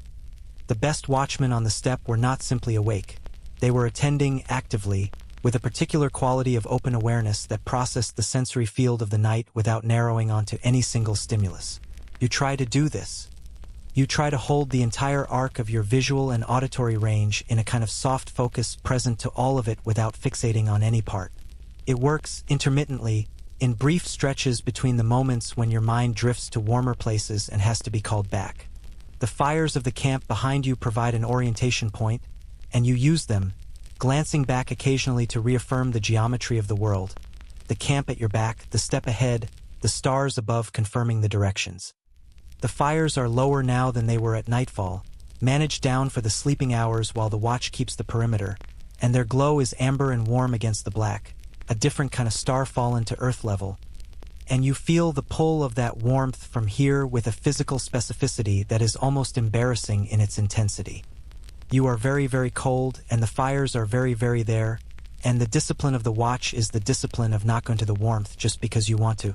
Somewhere in the camp a horse makes a sound. Not alarm, not distress, just the particular vocalization that horses make in the night that sounds almost conversational. Addressed to no one, a comment on the dark. Another horse responds. The dialogue of the picket line in the night, which you would not have thought to notice a day ago and which you are now finding, in your cold and your tiredness and your strange hyper-awareness, unexpectedly comforting. The horses are awake. The horses are fine. Something about that is stabilizing. The stars move. You watch them, in between watching the horizon and the grass and the dark. The Mongols navigated by them, read time by them, understood them as part of Tengri's great sky in a relationship that was both practical and sacred. The same sky that blessed the Khan's mandate and timed the shepherd's watch and guided the army across 1,000 miles of featureless steppe to arrive, impossibly, at exactly the right place. You cannot read them the way they read them, but you can see them, the same ones, the same light that has traveled incomprehensible distances to arrive at this cold specific moment, falling on the steppe and on you and on the camp behind you with equal indifference and equal beauty. A figure arrives to relieve you. The handover is brief and practical. A gesture toward the areas of particular attention, a look of acknowledgement received, and then you are walking back toward the camp's interior with the slightly loose-limbed relief of someone released from a sustained physical obligation. And the cold is still comprehensive, but the fires are getting closer, and the ground under your feet has the texture of a world that has been awake all night and is now, slowly, beginning to consider the possibility of morning. You find a space near a fire that is not occupied and not reserved for someone more important than you, which takes some navigation, and you fold yourself into it with the gratitude of someone for whom sitting near warmth has achieved a significance it has never previously held. The fire speaks in its quiet way, the small voices of burning, and the camp around you breathes in the rhythms of sleep. Not silence, not stillness, but the particular quality of a place whose active consciousness has reduced to a minimum, leaving only the essential functions running. The watch rotating, the horses settled, the fires tended. You are tired beyond the vocabulary of the word. You are tired in layers, physically, mentally, socially, spiritually, in whatever organ of yourself processes the sustained experience of being fundamentally out of place and having to function anyway. The tiredness is not unpleasant. From here, from this fire-lit warmth after the cold of the watch. It has the quality of tiredness that means something was done, that the body was used for something real, that the day was not spent in the frictionless transactions of a world designed for comfort. You lean. The fire says what fires say. The stars above are beginning, just beginning, at the furthest eastern edge of the sky, to have company. The dawn comes back. Of course it does. It has been coming back on this steppe for longer than the Mongol Empire has existed, longer than the horse has been domesticated, longer than the first human being stood on this grass and looked at the horizon and decided to walk toward it. The dawn has no opinion about what happened yesterday or what is about to happen today. It simply arrives, with the same patient inevitability it brings to every morning everywhere. The darkness thinning at the eastern edge first, a bruise becoming a blush, becoming a glow, becoming light, and the camp around you stirs in response with the reflexive, ancient attunement of people whose bodies have been synchronized to this rhythm for generations. You have slept, briefly, imperfectly, in the way that sleep happens when the body simply overrides the mind's remaining objections and takes what it needs regardless of the comfort of the available surface. You are not rested in any complete sense. You are the version of rested that means you are functional rather than non-functional, which in this camp is the operative distinction. There is no category here for the kind of tired that excuses you from the day's requirements. You are upright. The day is beginning. These two facts are sufficient. Your body has produced an inventory of complaints overnight that it is now presenting in full. The muscles of your inner thighs, which registered their grievances during the mounted exercises yesterday, have spent the night organizing those grievances into something considerably more formal. Your lower back is making structural arguments. Your shoulders, which absorbed the sustained tension of archery attempts and perimeter watch and the general hunched posture of someone who has been cold and anxious for most of a day, have achieved a settled soreness that announces itself clearly with every movement. Your hands are fine, which is a small surprise, and your feet are fine, which is a larger one given the cold of the watch, and these two small victories feel disproportionately encouraging in the context of everything else. The fire you slept near has burned down to coals that still hold heat, and someone has already begun rebuilding it. You wake to the smell of fresh fuel catching, the particular sharp smell of the first minutes of a new fire before it settles into its steady working rhythm. The smell is already, after only a single day, beginning to feel like something your brain associates with the start of things, with orientation, with the basic fact of being in this place. Smell is the fastest route to memory and to place recognition, faster than sight or sound, and yours is already recalibrating to this environment in ways that suggest your brain has accepted, at some level below conscious decision, that this is where you are and this is what the world smells like now. The camp comes awake in the sequence you now recognize. The horses first, or rather your awareness of the horses. They have not slept the way you slept, horses being animals whose evolutionary history gives them a complicated relationship with deep sleep and vulnerability. And the sounds of the picket line have been continuous through the night in a low, shifting way that your sleeping mind incorporated as background rather than alarm. Now those sounds change character as the handlers arrive, and the horses respond to the handlers with the particular quality of recognition that these specific animals reserve for these specific people. Not warmth exactly, not the extravagant greeting of a dog, but a subtle orientation, a turning of heads, a settling of posture that says yes, I know you. Then the fires, spreading across the camp as each is rebuilt or stoked by whoever is responsible for it. The light multiplying until the camp glows internally in the pre-dawn dark, a constellation at ground level. Then the voices, low at first, the specific register of people communicating practically in the early morning before anyone has warmed fully into the day.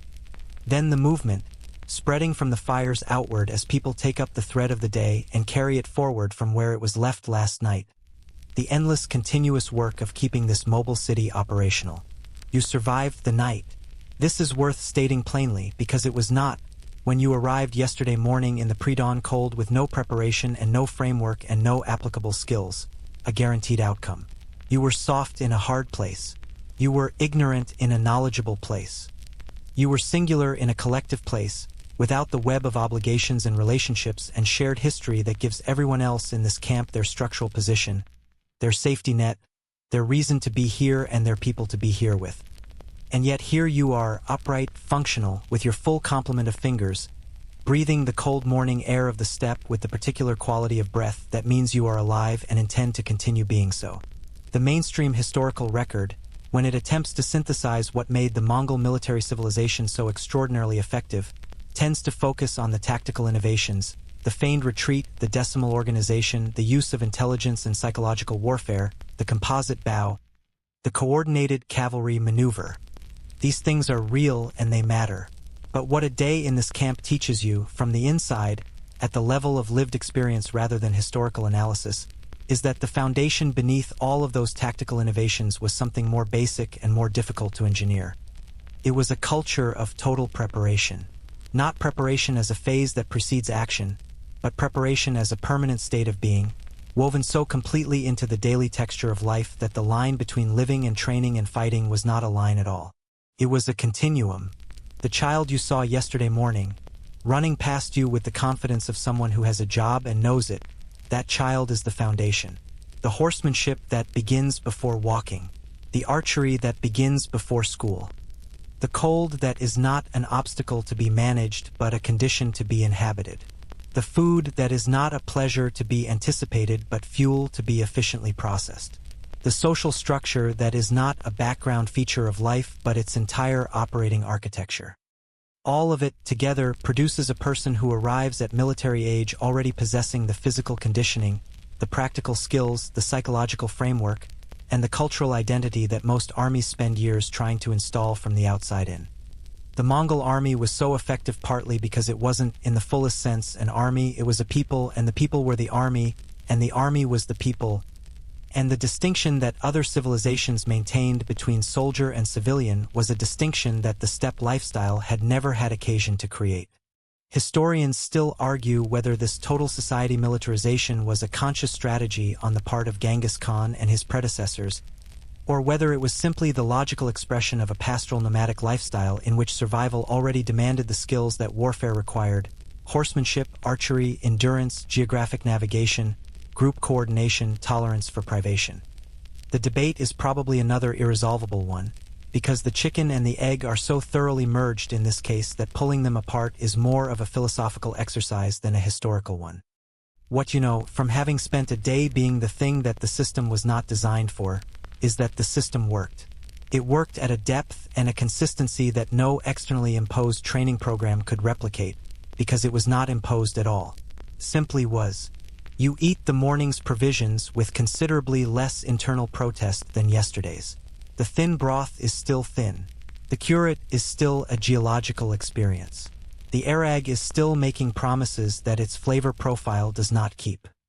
But your body, which spent yesterday in shocked negotiation with these substances, has updated its expectations overnight, and today the update is in effect. You eat because you need to eat. You eat what is available because it is what is available. You finish and you return the bowl, and you do not think about what you would prefer to be eating instead, because thinking about what you would prefer to be eating instead is a luxury that this morning has not allocated resources for. The quirky and quietly profound detail that your second dawn in the camp surfaces is this: there are old stories in the Mongol tradition about warriors who had been on campaign for so long, who had traveled so far from the steppe they were born on, that they carried small pouches of their homeland's soil with them. Not for any practical purpose, not as a talisman in the way that various cultures have used objects for protection or luck, though it had that dimension too, but because the connection to a specific earth, a specific place, a specific stretch of grass under a specific section of sky, was understood as genuinely sustaining, spiritually, emotionally, physically, in some sense that the Mongol cosmological framework could articulate, even if our struggles to. The earth and the sky were not metaphors in this culture. They were the actual structure of the universe, and your relationship to your particular piece of earth was part of your identity in a way that displacement could damage and that a small pouch of soil could, imperfectly but meaningfully, maintain. You think about this as the morning light strengthens and the camp around you resolves into its full daytime shape. You are a person who has been displaced from your particular piece of earth, not just geographically but temporally, which is a more complete displacement than any army campaign could produce, and you have spent a day in a world that is so entirely organized around a different relationship to land and sky and time and body than the one you grew up in, that the experience has the quality of translation. Not just language translation, though that too, but the deeper translation of moving between ways of being, between architectures of meaning, between versions of what it means to be a human being alive on the earth.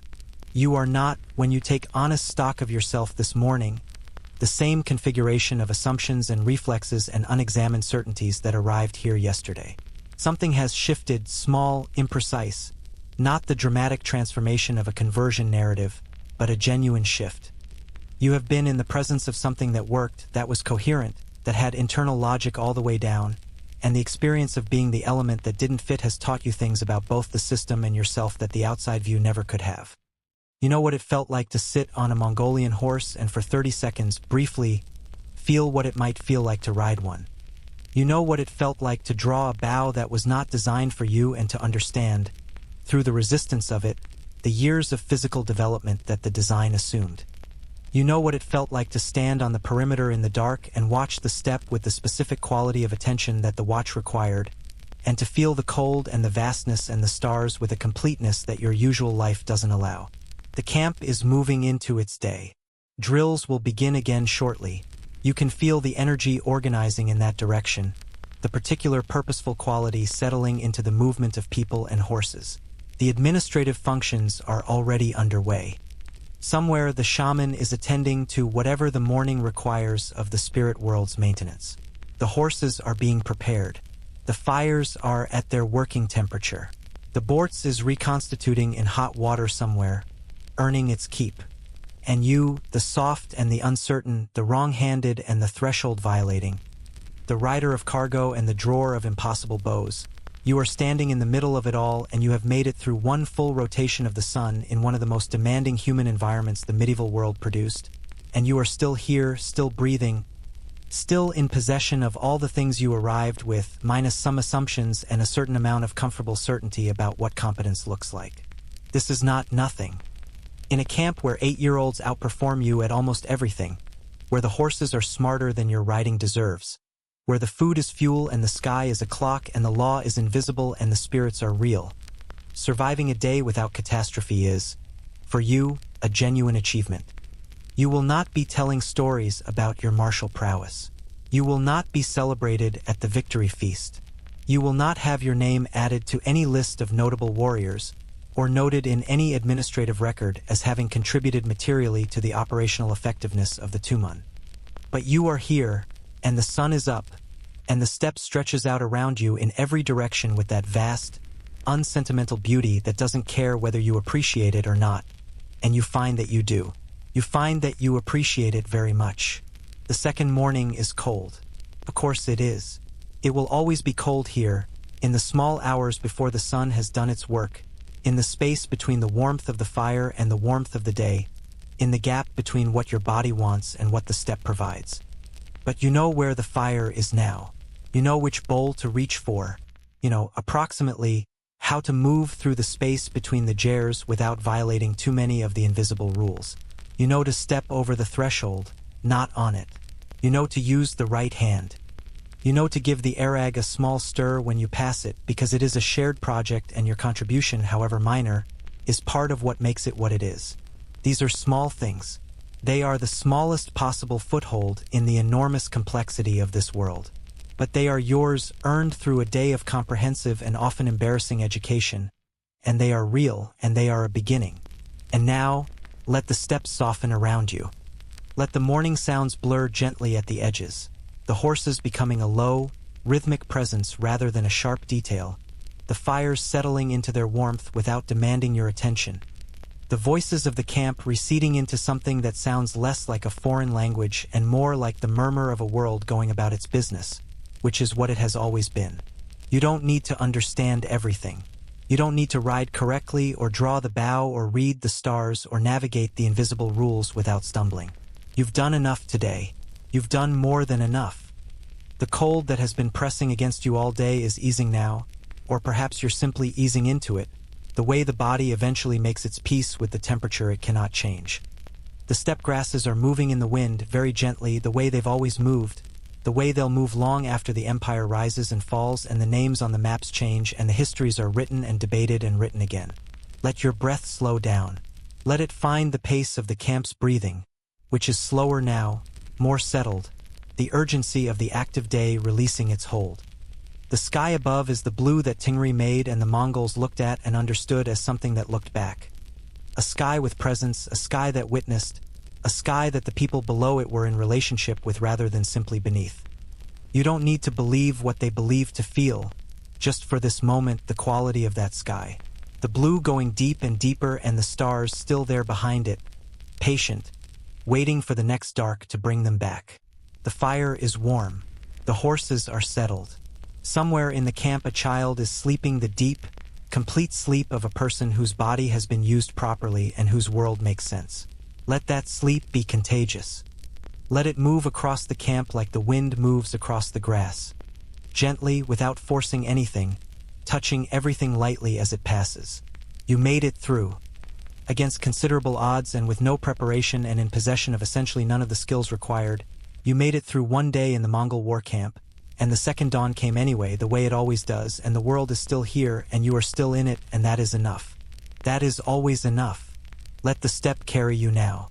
Let the sound of the horses and the fire and the distant wind across the grass be the last thing you hold onto loosely, the way you'd hold a thread in a dream, present for a moment, and then gently, naturally released. Sleep well wherever you are. The steppe will be here when you wake up, and so will the horses. Sweet dreams.